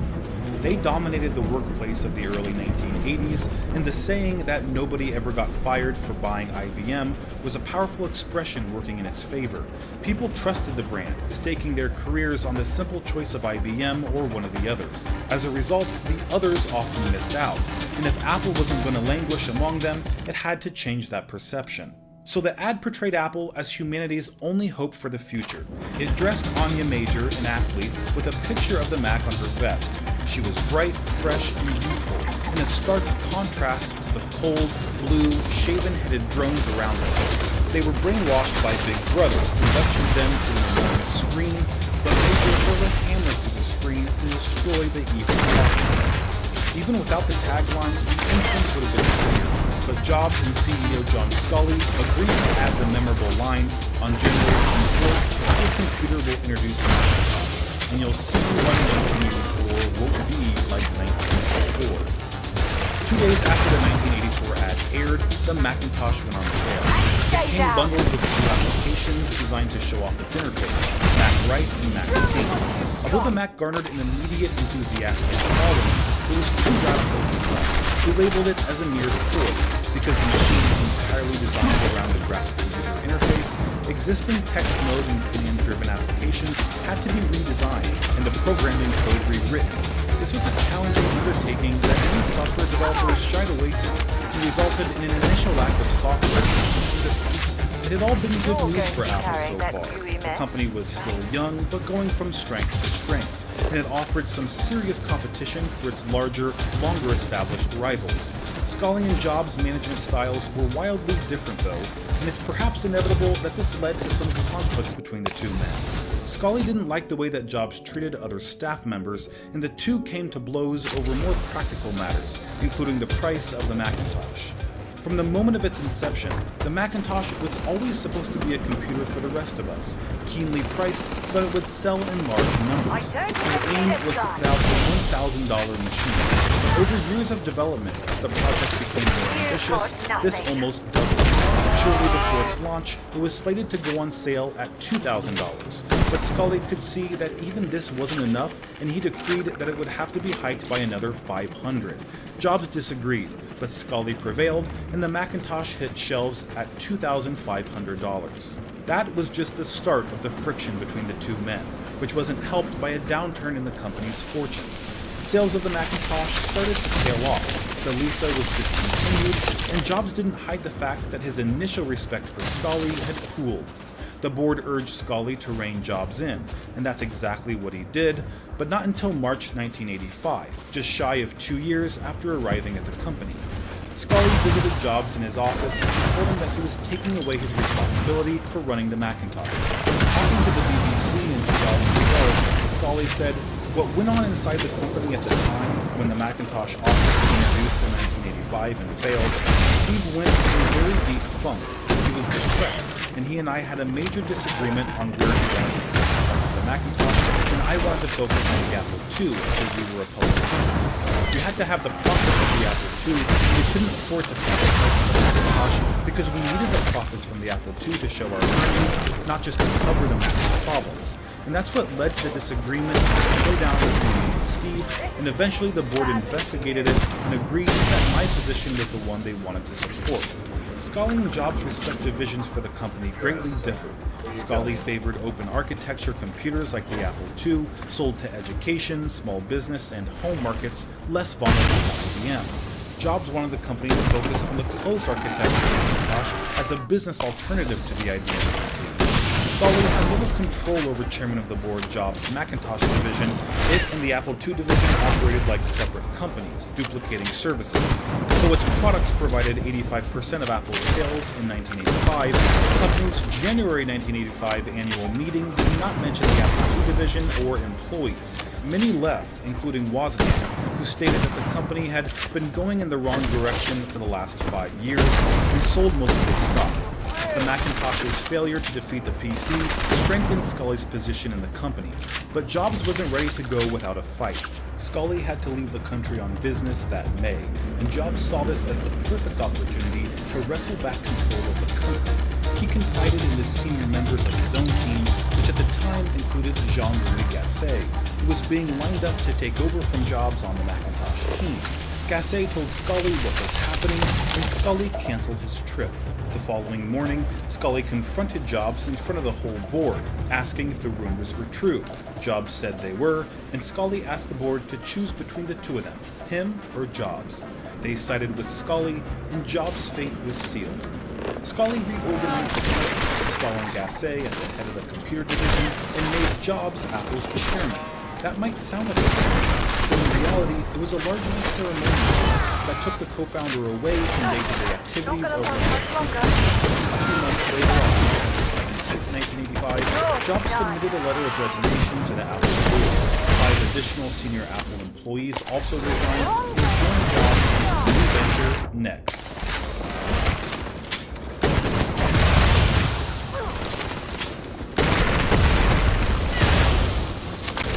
Jobs later explained that the industry went into a recession and Scully didn't know what to do. He said there was a leadership vacuum and there were strong general managers running divisions at Apple, but a lack of leadership. Jobs described John Sculley as having a criminal survival instinct, so that when the going got tough, he blamed all Apple's problems on Jobs, mentioning that you don't become one of the top CEOs in corporate America without learning how to survive. Steve Jobs said he hired the wrong guy. Following his resignation from Apple in 1985, Jobs founded NEC Inc. with $7 million. A year later, he was running out of money and sought venture capital with no product on the horizon. Eventually, Jobs attracted the attention of billionaire Ross Perot, who invested heavily in the company. The next computer was shown to the world in what was considered Jobs' comeback event, a lavish, invitation-only gala launch that was described as a multimedia extravaganza. In 1986, Jobs funded the spin-out of the graphics group, later renamed Pixar, from Lucasfilm's computer graphics division for the price of $10 million. $5 million of which was given to the company as capital, and $5 million was paid to Lucasfilm for the technology rights. Jobs did what the best managers often do. He got out of the way. It was said that Jobs saw the potential of what Pixar could be done before the rest of us, and had only one request of the animated films: make it great. Some believe that without Steve Jobs, Pixar would not have survived long enough to make Toy Story or any of the films that followed. And when others urged Pixar to pick up the pace and churn out more CGI films per year, Jobs let Lasseter and company maintain a relative snail's pace, at least for a film company, ensuring a slow but steady stream of high-quality, award-winning movies. The first film produced by Pixar with the Disney partnership, Toy Story, with Jobs credited as executive producer, brought fame and Jobs took Pixar public in 1996, and by the end of the first day of trading, his 80% share of the company was worth $1 billion. After nearly 10 years of struggling, Jobs had finally hit it big, but the best was yet to come. Christiane Brennan notes that after Jobs was forced out of Apple, he apologized many times over for his behavior towards her and Lisa. She also states that Jobs said that he never took responsibility and should have been connected with colleagues. By this time, Jobs had developed a strong relationship with her. In 1989, Jobs changed the name on her birth certificate from Lisa Brennan to Lisa Brennan Jobs. In addition, Jobs and Brennan developed a working partnership to co-parent Lisa, a change Brennan credits to the influence of his newly found biological sister, Mona Simpson, who worked to repair the relationship between Lisa and Jobs. Jobs found Mona after first finding his birth mother, Joanne Scheibel Simpson, shortly after he left Apple. But Jobs didn't contact his birth family during his adoptive mother Claire's lifetime. He would later tell his official biographer, "I never wanted Paul and Claire to feel like I didn't consider them my parents, because they were totally my parents. I loved them so much, and I never wanted them to know of my search. And I even had reporters keep it quiet when any of them found out." However, in 1986, when he was 31, Clara was diagnosed with lung cancer. He began to spend a great deal of time with her and learned more details about her background and his adoption, information that motivated him to follow his biological mother. Jobs found his birth certificate the name of the San Francisco doctor who was pregnant. Jobs only contacted Scheibel after Claire died, and after he received permission from his father, Paul. Jobs stated that he was motivated to find his birth mother out of both curiosity and the need to see if she was okay to thank her, because he was glad it didn't end up as an abortion. She was 23 and she went through a lot to have him. Scheibel was emotional during their first meeting, though she wasn't familiar with the history of Apple or Jobs' role in it, and told him that she'd been pressured into signing the adoption papers. She said that she regretted giving him up and repeatedly apologized to him for it. Jobs and Scheibel would develop a friendly relationship throughout the rest of his life and would spend Christmases together. During this first visit, Scheibel told Jobs that he had a sister, Mona, who was not aware that she had a brother. Scheibel then arranged for them to meet in New York, where Mona worked. Her first impression of Jobs was that he was straightforward and lovely, just a normal and sweet guy. Simpson and Jobs then went for a long walk to get to know each other. Jobs later told his biographer that Mona was not completely thrilled at first to have me in her life and have her mother so emotionally affectionate towards me, but as we got to know each other, we became really good friends, and she is my family. I don't know what I'd do without her. I can't imagine a better sister. In 1989, Jobs met his future wife, Lorraine Powell, when he gave a lecture at the Stanford Graduate School of Business, where she was a student. Soon after the event, He stated that Lorraine was right there in the front row in the lecture hall, and I couldn't take my eyes off her. I kept losing my train of thought and started feeling a little giddy. After the lecture, Jobs met up with her in the parking lot and invited her out to dinner. From that point forward, they were together, with a few minor exceptions, for the rest of his life. Jobs proposed on New Year's Day, 1990, with a handful of freshly picked wildflowers. They married on March 18, 1991, in a Buddhist ceremony at the Ahwahnee Hotel in Yosemite National Park. 50 people, including his father Paul and his sister Mona, attended. The ceremony was conducted by Jobs' guru, Kobun Shinto Otagawa. Jobs and Pal's first child, Reed, was born September 1991. Jobs' father, Paul, died a year and a half later on March 5, 1993. Jobs and Pal had two more children, Aaron, born in August 1995, and Eve, born in 1998. The family lived in Palo Alto, California. Next workstations were first released in 1999 and priced at $10,000. Like the Apple Lisa, the Next was technologically advanced and designed for the education sector, but was largely dismissed as cost prohibitive for educational institutions. The Next workstation was known for its technical strengths. Chief among them was its object-oriented software development system. Jobs marketed Next products to the financial, scientific, and academic community, highlighting its innovative experimental new technologies, such as the Mach kernel, the digital signal processor chip, and the built-in Ethernet port. Next Computer's top priority was the education market, which had been Apple's territory for quite some time. However, they did it with even more expensive hardware than Apple's. Outside of the LC line, Apple systems were pricey in the early 1990s. Next attempted to make up for this by aiming its sales teams at higher education, selling not mere computers, but workstations. After the 1990 hardware didn't sell well, Next stopped manufacturing computers in 1993 and became a software-only vendor, selling NextStep as a combination operating system and object-oriented development environment. NextStep for Intel became a popular product among large companies, especially financial institutions, for rapidly developing and deploying custom software. Meanwhile, at Apple, the future wasn't looking so bright. Despite initially being quite successful in chasing high profits with wide margins, its market was starting to shrink, and with it, so did its income. For the first time in the company's history, its year-end results showed its cash balances to be rising more slowly than they had the year before. That wasn't its only problem, though. IBM had been out-earning Apple since the mid-1980s when it established itself as the dominant force in office computing. There was little indication that this would change anytime soon, and to make matters worse, Apple's key differentiator was about to be dealt a close to lethal blow. Microsoft was gearing up for Windows 3, a direct competitor to the all-graphical Macintosh software. Apple Computer bought Next in 1996 after its own efforts to upgrade the Macintosh operating system failed. After the sale, Steve Jobs first began working as an advisor, but was later appointed acting CEO and then finally CEO of the entire company.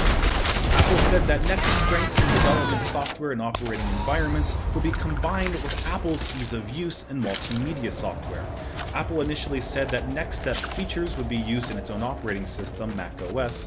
Soon after Apple closed the deal, however, NextStep became the foundation on which all future Apple operating systems, including today's macOS, could be traced.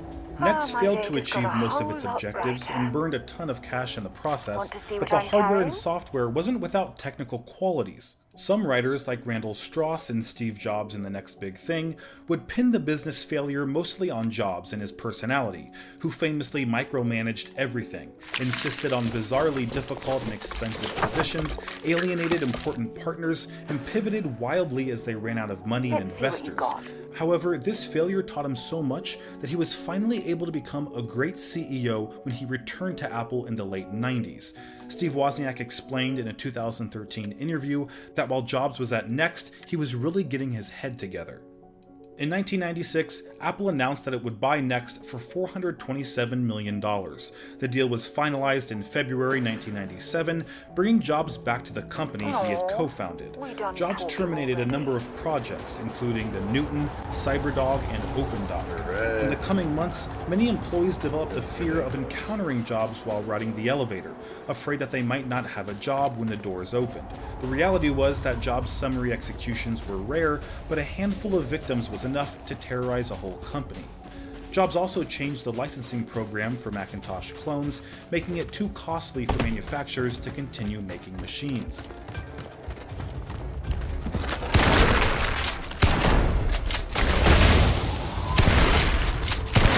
When Jobs returned, the company wasn't in very good condition. Apple had begun to flounder as PCs running Windows in the market. Jobs found himself in the driver's seat again and took some drastic steps. Jobs summoned Apple's top employees to the auditorium, and speakers, got up on stage and asked everyone to tell him, quote, what's wrong with the products. After some murmurings and uncertain responses, Jobs cut everyone off. He said, it's the products. So what's wrong with the products? The products suck. There's no sense in them anymore. That's because while Jobs was away, Apple started to lose their identity to trademark. Prices went up, and Mac suddenly stopped selling.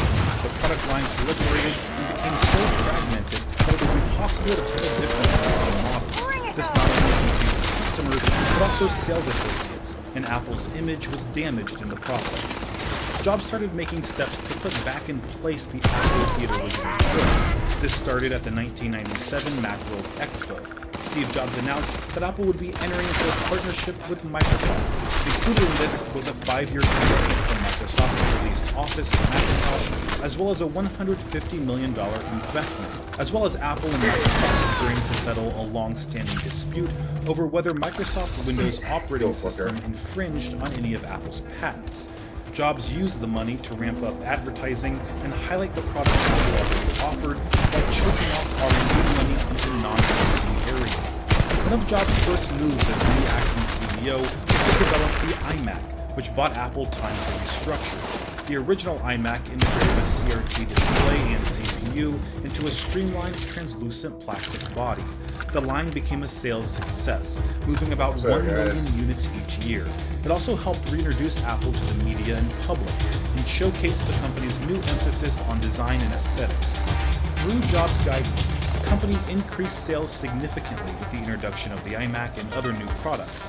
Their appealing designs and powerful marketing worked well for Apple, and at the 2000 Macworld Expo, Jobs officially dropped the interim modifier from his title and became Apple's permanent CEO. In May 2001, after much speculation, Apple announced the opening of their own retail stores to be located throughout major US computer buying markets. The stores were designed for two primary purposes: to stem the tide of Apple's declining share of the computer market, and to respond to poor marketing of Apple's products at third-party retail outlets. Another initial selling point was the original incarnation of the Genius Bar, which featured pictures of Albert Einstein and other famous geniuses who had been included in Apple's Think Different ads at the time. Jobs positioned the in-store geniuses as able to answer customers' questions. If they couldn't, there was a landline to someone who More than 500 fans lined up at the Tyson's store, starting before dawn on the first day. Over the weekend, Tyson's in Glendale hosted more than 7,500 visitors and sold a combined $600,000 in products over the first 2 days. Fortune smile In the years following, the Apple Store has grown to more than 500 locations in over 20 succeeded where most It surged in growth despite troubling times for the retail sector, especially in the consumer electronics space. While helping to drive Apple's own growth and playing a key role in the launches of iPod, iPhone, iPad, and more, the Apple Store also forever changed the look of computer and electronics retail. And that look has been widely imitated, from Microsoft launching a chain of lookalike stores to Sony attempting the same to actual knockoff Apple stores in China. However, in order to grow faster, Apple needed something other than the Mac. The company subsequently reached out, introducing and improving upon other digital devices. Portable MP3 players had been around since the mid-90s, but Apple found that everyone on the market offered a lackluster user experience. Steve Jobs had a strong term for gadgets like that: crap. Everyone at Apple agreed.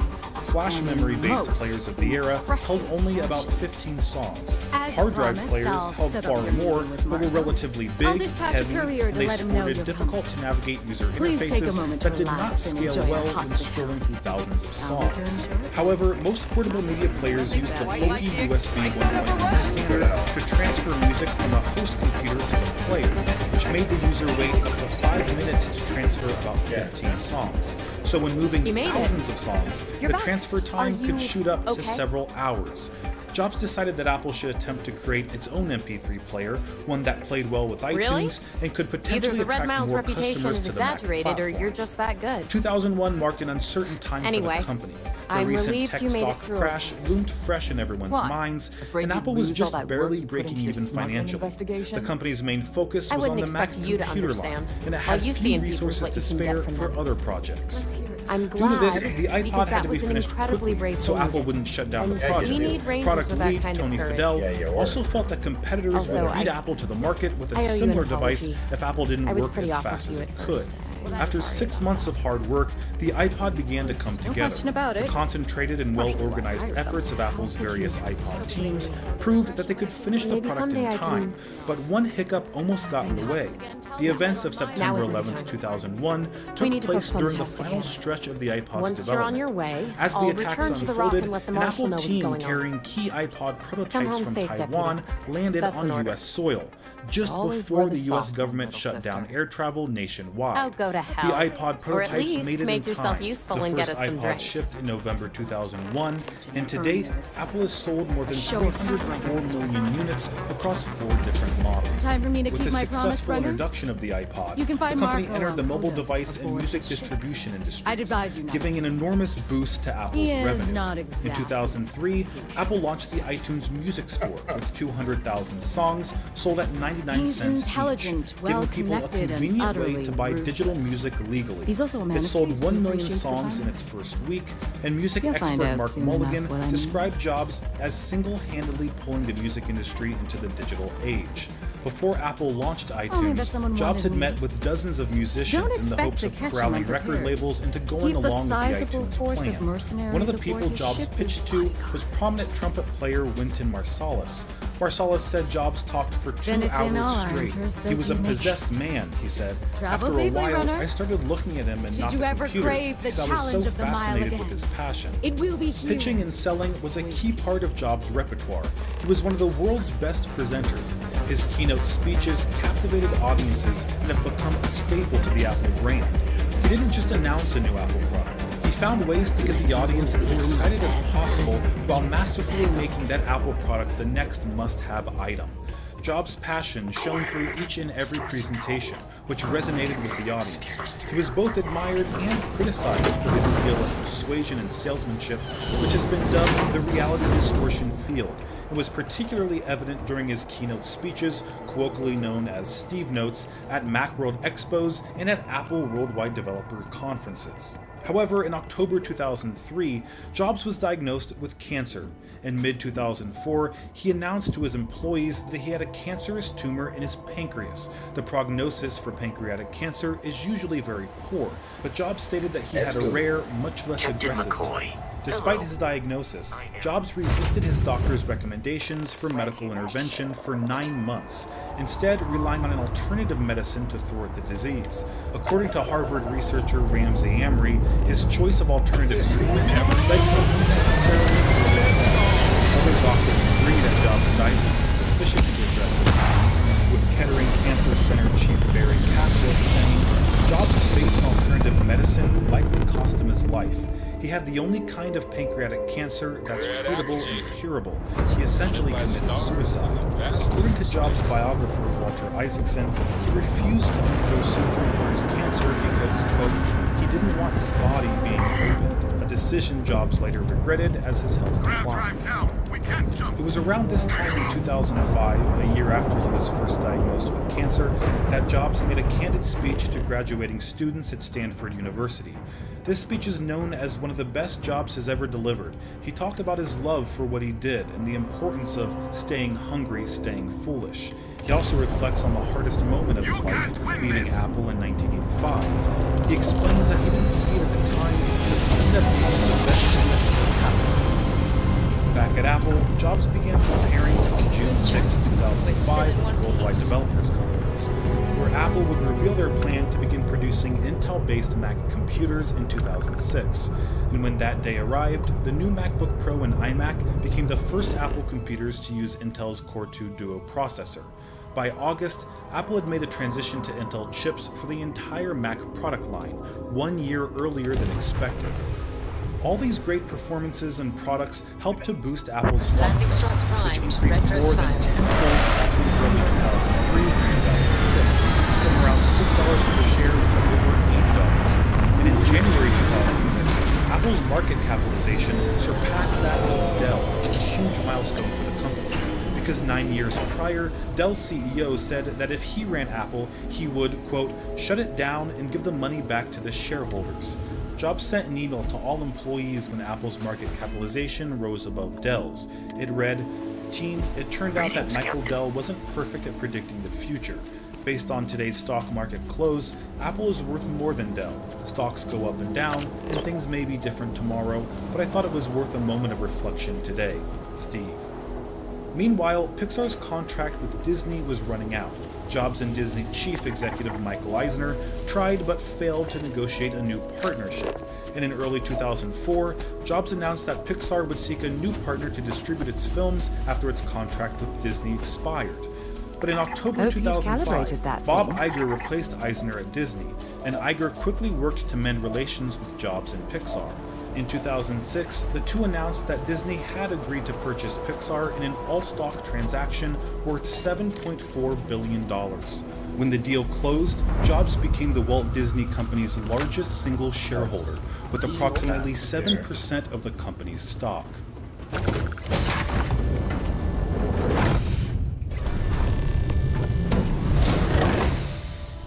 In January 2007, Apple entered the smartphone business with the introduction of the iPhone. It included a touch display, all the features of an iPod, and an internet browser.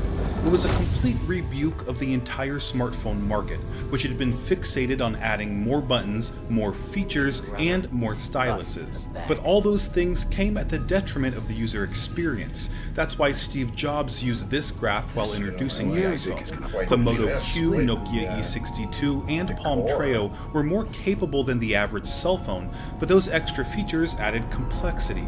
The iPhone set out to deliver the best of both worlds, the most feature-filled phone ever, while also being the easiest to use. And it all started by eliminating what Steve Jobs had loathed throughout his entire career: buttons. The iPhone had a huge multi-touch display with only one button. That way, the interface could change depending on which app was being used, an approach that had worked well on computers for decades. There was also pinch to zoom, physics-based effects like inertial scrolling and rubber banding, and multitasking that allowed users to seamlessly switch from music to phone calls to web browsing to email and back. The first generation iPhone may be considered primitive by today's standards with its 2-megapixel camera, small display, and thick frame. But the original iPhone single-handedly began the modern smartphone era, with nearly all of today's devices borrowing its design and functionality elements. On June 28, 2007, the iPhone finally went on sale after 5 months of anticipation, and the excitement resulted in lines forming outside Apple stores across the country 2 days before the product's release. The iPhone was nothing short of a success, with 250,000 units being sold on its first day. Smartphone makers went back to the drawing board to develop multi-touch devices that could compete, and Apple went back to work on their next model, the iPhone 3G. In January 2009, Jobs issued a memo informing Apple employees where he admitted, quote, that my health-related issues are more complex than I originally thought. And he took a 6-month medical leave of absence, leaving Tim Cook in charge of Apple's day-to-day operation, as he did in 2004. At this point, Jobs finally agreed to undergo a liver transplant, and by mere coincidence, Tim Cook happened to be an eligible donor, since he shared Jobs' own negative blood type. But when Cook offered a portion of his liver, Jobs cut him off, yelling, "No, I'll never let you do that. I'll never do that." Instead, he was put on a waiting list in Tennessee, where he had the best chance of receiving a liver transplant as quickly as possible. And that's exactly what happened in April 2009. Post-surgery, Jobs' prognosis was described as excellent, and he returned to Apple 6 weeks later on a part-time basis. The first public appearance Jobs made after his surgery was at an Apple event in September 2009. When he walked on stage, Jobs was met with a standing ovation that lasted almost a minute long. It was during this event that he unveiled the iPad, a product that was actually conceived before the iPhone, but was shelved due to the smartphone project taking priority. The idea of a tablet in particular appealed to Jobs, mainly because of its simplicity and portability. There was no keyboard or mouse needed, just a sheet of glass that displayed anything you wanted. In fact, Jobs called the iPad, quote, the most important thing I've ever done, probably due to its potential to replace traditional computers and usher in what's been called the post-PC era. Rumors of an Apple tablet circulated for many months before iPad was unveiled, and people speculated what its operating system might look like. After all, the Mac, iPod, and iPhone all featured their own operating systems optimized for the display and processing power of each product. So why would the iPad be any different? The logic made sense, but Jobs saw things differently. In his view, the iPad should run the same operating system as the iPhone, while featuring tablet versions of apps that took advantage of its larger display. So when the iPad was finally introduced on January 27, 2010, many people were disappointed, posting comments like, "It's a giant iPhone, not revolutionary at all. Just an oversized iPod Touch. This will not sell well. No need for this device. That's right. No chance of running OS X software. Biggest disappointment if you ask me, and worthless for someone who owns an iPhone already. Here's your big iPod, really. No USB, no printing, nothing." These feelings were commonly shared in the tech community, and it had a negative effect on Jobs. He said, "I got kind of depressed today. It knocks you back a bit." But luckily for Apple, people outside the tech world were loving iPad. It received high praise from well-known reviewers like David Pogue and Walt Mossberg, and most importantly, customers were buying it like crazy. 1 million units were sold in its first 28 days, which is pretty astonishing, considering that took the iPhone 74 days to achieve. And the iPad went on to become the fastest-selling consumer product in history, beating out the previous record holder, the DVD player. Jobs was riding high, releasing one hit after another at Apple with no signs of slowing down. But there was one thing beginning to catch up with him: his health. In early 2011, a year and a half since Jobs returned to Apple after his liver transplant, he took a third medical leave of absence. His letter to employees looked the same as it had the previous 2 times, and Tim Cook again took over in his stead. The only difference this time was that Jobs would never return to Apple. Despite the leave, Jobs still appeared at the iPad 2 launch event on March 2nd and their WWDC on June 6th when he introduced iCloud. Ever since the early days of Apple, Jobs believed in creating a seamless and unified ecosystem for users, and that's why he refused to license a third-party operating system for the Mac or even license Apple's own Macintosh system software to third-party computer manufacturers, despite the fact that doing so would have made Apple more money and allowed their operating system to achieve a higher market share. He recognized that the more a product was fragmented, the more problems it would cause for customers. Part of Jobs' efforts to create a seamless user experience was to provide a cloud-based service that could keep all of a user's data in sync across all their devices. Initially, that service was called Mobile Me, which cost $99 a year, but the execution was flawed and resulted in a product that just didn't work. Jobs fired the person in charge, and Apple made a second attempt with iCloud, which supplied users with 5 GB of space for free. It was introduced in 2011, and Jobs said, "We're going to demote the PC and the Mac to just be a device. We're going to move your hub, the center of your digital life, into the cloud." This time, their cloud-based service actually worked, and it resulted in a fairly magical experience for users. Photos shot on their iPhone would automatically appear on their Mac and iPad, while emails and calendar events synced seamlessly across all their devices. It was an incredible service that's more important to Apple's ecosystem today than ever before. But despite Apple's successes, Jobs' health only continued to fail. his situation became so dire that he was forced to resign as Apple's CEO in August 2011. He wrote a letter to the board saying, "I have always said if there ever came a day when I could no longer meet my duties and expectations as Apple's CEO, I would be the first to let you know. Unfortunately, that day has come." Jobs became chairman of Apple's board and named Tim Cook as his successor as CEO.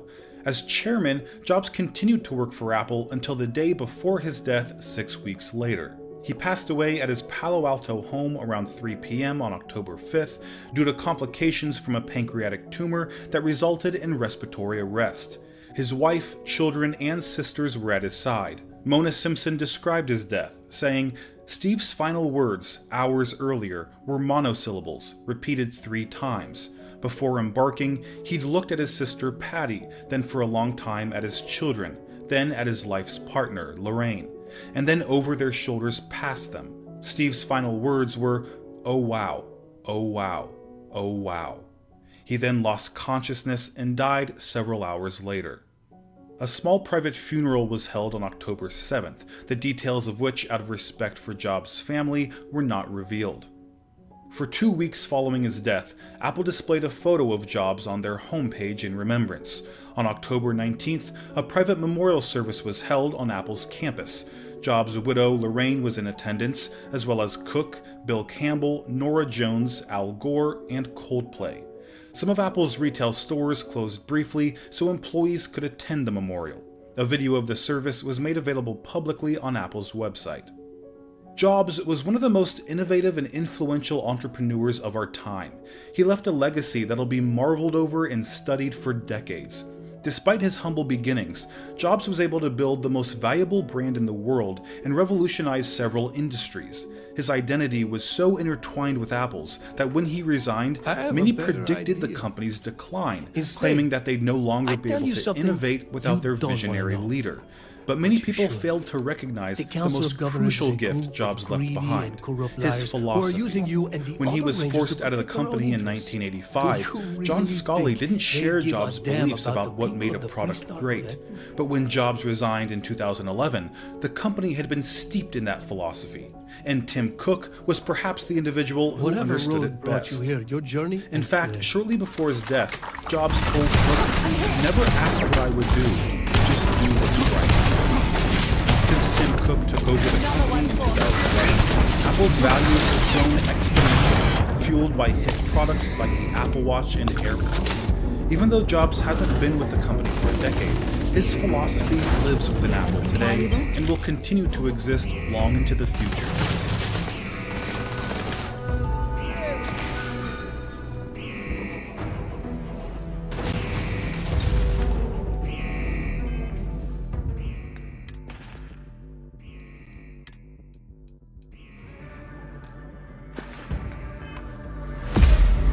Very excited to introduce you to Sam Bankman-Fried. Everybody likes a story about an underdog. He's the CEO of the cryptocurrency exchange FTX. The wealthiest person under 30 in the world. Someone out of the ordinary. What makes him so different and so rich? You said you always wanted to get rich, but not for the reasons you might expect. An unlikely genius who comes once in a lifetime. Living with roommates, sleeping on a beanbag in his office. The guy's a nut. He doesn't sleep. Sam is a genius. The Michael Jordan of crypto, if you will. Somebody who wants to change the world for good. He decided that he wanted to dedicate his life to doing good for the world. This is not one of those stories. In the span of about 1 week, Sam Bankman-Fried went from a crypto billionaire to bankruptcy. The Southern District of New York has confirmed the arrest of FTX founder Sam Bankman-Fried, the once crowned king of crypto, now adored in handcuffs. In the month of November 2022, one of the biggest tales of financial fraud was unraveling. This is worse than Theranos, this is worse than Madoff. And it all centered around one man and a web of lies spun over the course of a few years. The devil in nerd's clothing. A stunning fall from someone who was once considered crypto's golden boy. Many out there who believe he's just a pathological liar. I remember watching it unfold and wondering, how? Everyone seemed to believe it, from Wall Street to celebrities. Here's my boy Sam from FTX. And even Washington, D.C. His FTX team were among the top political donors. The multi-billion-dollar class action lawsuit accuses FTX, its former CEO, and around a dozen celebrities of causing some $11 billion in U.S. investor losses. Over the last few months, I wanted to find the pieces of the puzzle, a puzzle that had managed to fool so many. But what I found was a story that left people broken. I felt like everything I worked up to this point in my life has been swept away. And my biggest fear, that this is not over. Some people think this story begins and ends with Sam Bankman-Fried, but that's wrong. It is doomed to repeat itself.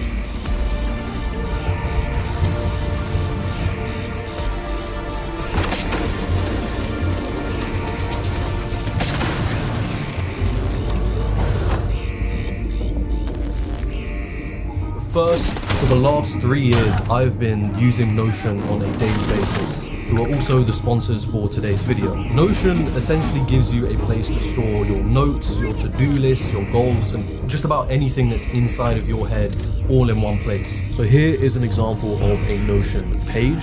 These pages are essentially like a blank canvas where you can store whatever information you like, whether that is just text, tables, or entire databases with various properties. This Notion page that you're looking at right now is basically where I've organized everything for the video that you are watching right now. On the right hand side here, you can see that I've created a menu section that contains even more pages within it. This is an example of a database that I've used to manage the motion graphics for the video. So you can see that it allows me to keep track of everything from what needs to be done, to delegate tasks out to motion graphic designers, and so on and so forth. Here are some of the notes that we've taken for meetings in the production of this video. And now with Notion AI, you can literally summarize all of these into a few key action points for ease of use if I need to come back to this. So here is an example of a creative brief that I've created for this video. And then with just the click of a button, I can share this page with other Notion users to collaborate with me on it, or I can just create a link to the page so that anyone can access it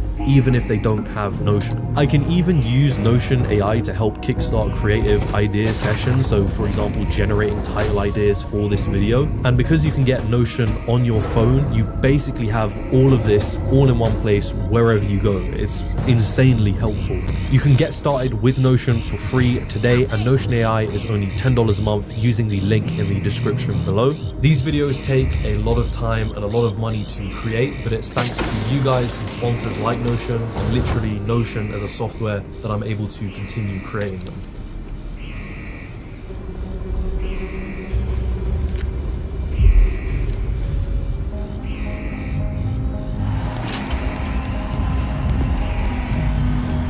People want to make money, and they want to make it fast. It can be out of greed, it can be out of desperation, but if you tell someone that there is a box that they can put their money into, and that box will return back tenfold what you gave it, how could you not be tempted? From the years of 2020 to 2021, the world of cryptocurrencies had become that box for regular people. What is Bitcoin? What is up with Bitcoin? People are getting rich from it. Everyone's chasing it. Bitcoin is going up forever, Deirdre. Forever. The mentality was simple. You think of crypto, you think of getting rich. He became a millionaire at 24, all by investing in Bitcoin. I made millions with crypto. You probably made millions as well. We all knew someone that never talked about investing before and suddenly saying how they're putting their money into crypto, that it's the future. From a struggling music producer, from bankrupt to a millionaire. To millionaire. This is basically winning the lottery. Become the next crypto millionaire. Even celebrities were getting into it. You have jumped into the world of cryptocurrency. I'm going to tweet out the information on how you can buy this NFT. Look at this. They look like they could be friends. They're buddies. The question really became, how do I get my piece of the pie? To understand the story that's about to unfold, I feel like the Super Bowl of 2022 is the best place to start. Not because of the sports, but because of the ad breaks. An advert appears featuring Larry David, an actor who hasn't been in a commercial ever. The ad takes you through various inventions in history: the wheel, toilets, coffee, voting, light bulbs. At each stage of a new invention, it shows how many critics dismissed and laughed at them, only to be proven wrong. Can I be honest with you. It stinks. Now, the real twist of this ad came at the end. Like I was saying, it's FTX. It's a safe and easy way to get into crypto. And Larry responds, Yeah, I don't think so. and there it is. Big bold letters. Don't miss out on crypto, NFTs, the next best thing, and right next to it, the logo.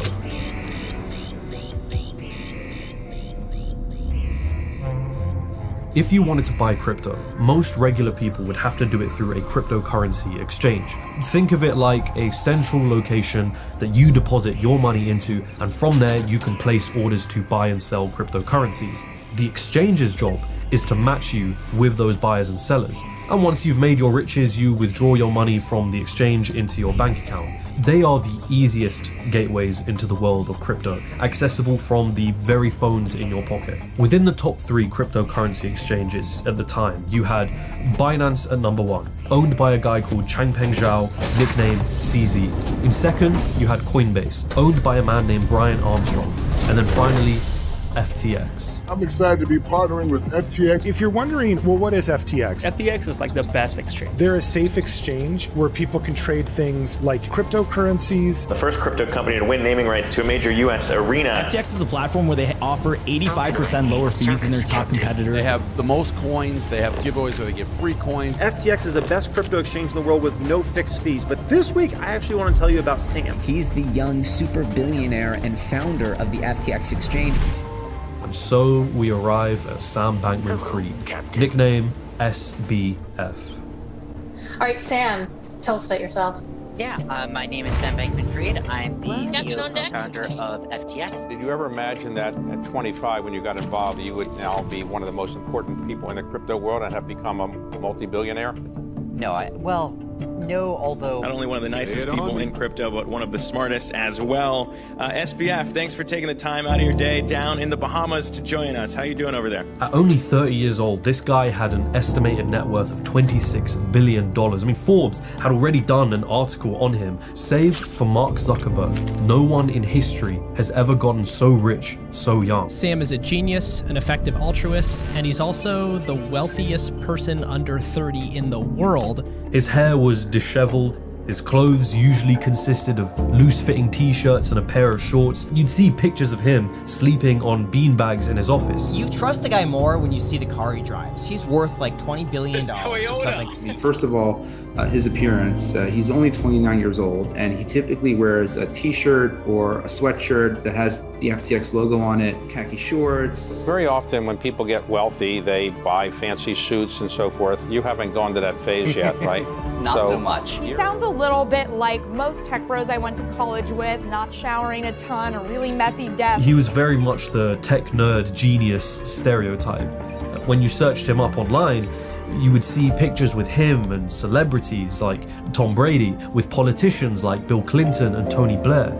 Then you find out that FTX was founded in 2019. In other words, nobody knew who this guy was a few years ago. I spoke with Sam earlier this month where he alluded to his plans to give most of his fortune away. Sam's biggest advantage was this image he had built himself, an image of a billionaire dedicated to giving his wealth away.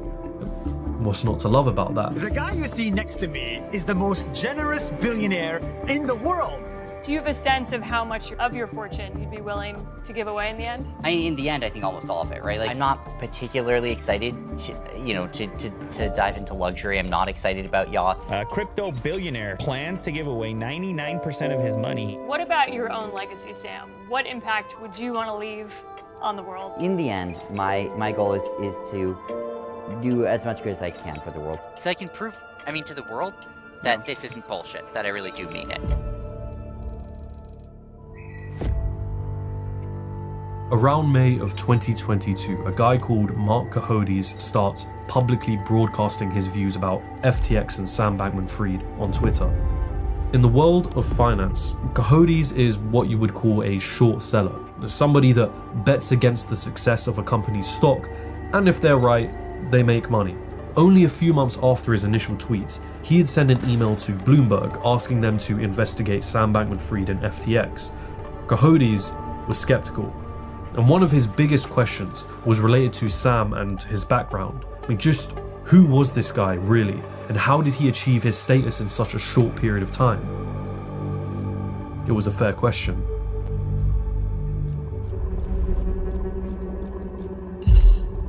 To save the world, don't get a job at a charity, go work on Wall Street. That was the title of a post on a forum in 2013, 9 years before the Super Bowl of 2022. It was written by a guy called William McCaskill.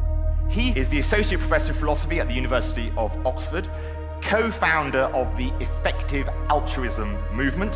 For the last 10 years, my colleagues and I have developed a philosophy and research program that we call Effective Altruism. He has pledged to donate everything you earn to organizations he believes will do the most good. Effective Altruism is a philosophy and a community that's about trying to figure out how can we do as much good as possible with the time and money we have. What it boiled down to, in its simplest form, was figuring out how to make the world a better place using the most evidence-based approach. One strategy was known as earning to give, which meant maximizing your own wealth so that you could give away more to charitable causes, or as others might put it, get filthy rich for charity's sake. He described a student who had been convinced by the philosophy and now works in finance at a trading firm called Jane Street, giving away 50% of his income to charitable causes. In the same year he made that forum post, McCaskill heard of another student at MIT that may be a good fit for the movement, a 24-year-old physics undergraduate who went by the name Sam Bankman-Fried. And just like that, Sam Bankman-Fried was introduced to effective altruism. He was a mathematics nerd with a passion for utilitarianism and a vegan who already engaged in animal rights activism. McCaskill persuaded Sam that instead of working for charity directly, he could make a greater impact by pursuing a high-paying career, then donate a substantial amount of his income to charitable causes. Sam was convinced. Just like the student mentioned in McCaskill's forum post, Sam decides to get a job at the same trading firm known as Jane Street. It was a popular firm amongst other effective altruists. Little did McCaskill realize just how much damage his new convert would cause the movement in the years to come.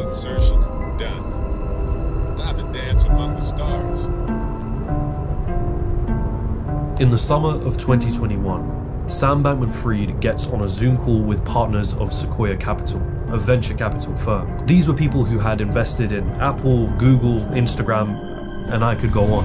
The point is, Sam was here to talk about FTX in the hopes of convincing Sequoia to invest money into the company. He tells them his vision for the exchange. I want FTX to be a place where you can do anything you want with your next dollar. You can buy Bitcoin. You can send money in whatever currency to any friend anywhere in the world. You can buy a banana. They were impressed. A few months after that Zoom call, they lead a round of investments for FTX which totaled almost $1 billion. And a year after that Zoom call, 2 months before the collapse, Sequoia Capital releases this 45-page article titled "Sam Bankman-Fried has a savior complex, and maybe you should too." In that article, they reveal that throughout the Zoom call, Sam had been playing one of his favorite video games, League of Legends. The article goes on to talk about Sam's commitment to the effective altruism movement, and when the author sits down with him for an interview, he becomes convinced that Sam is the real deal and may very well become the world's first trillionaire. They even go as far as saying that unlike other crypto companies, FTX has a unique selling point: their ethical behavior. There's this image of who Sam was that people were buying into.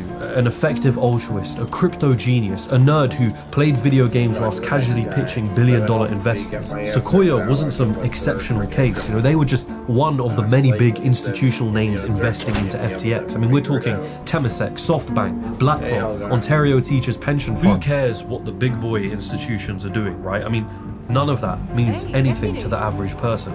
Remember, 2021 was the year that everyone saw crypto as this fountain of wealth for those that put their money into it. To reach these people, FTX had to do one thing: get in front of the things that they cared about. The Miami Heat Arena, famous for hosting the Miami Heat NBA team. Well, in March of 2021, it became the FTX Arena after signing a 19-year deal for $135 million with FTX. This year, they've been spending big bucks to get mainstream name recognition. TSM, the popular esports organization most known for their League of Legends team.